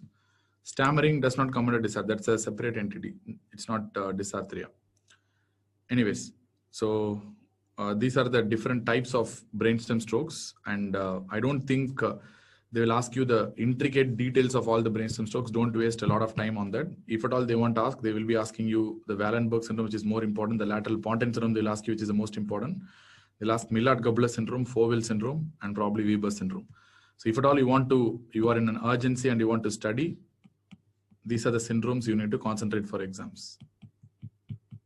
If you want to study only one out of all, then study the lateral medullary syndrome. That's going to be the most important. If you want to study only one, then in that setting, it will be the lateral pontine syndrome. That's going to be the most important. Lateral medullary syndrome, that's going to be the most important. Clear?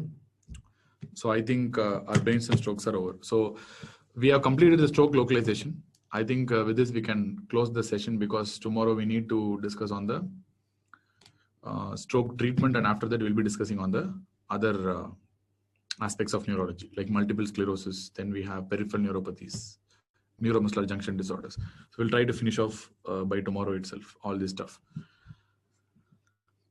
Okay, fine. See you all. Good night. Bye-bye.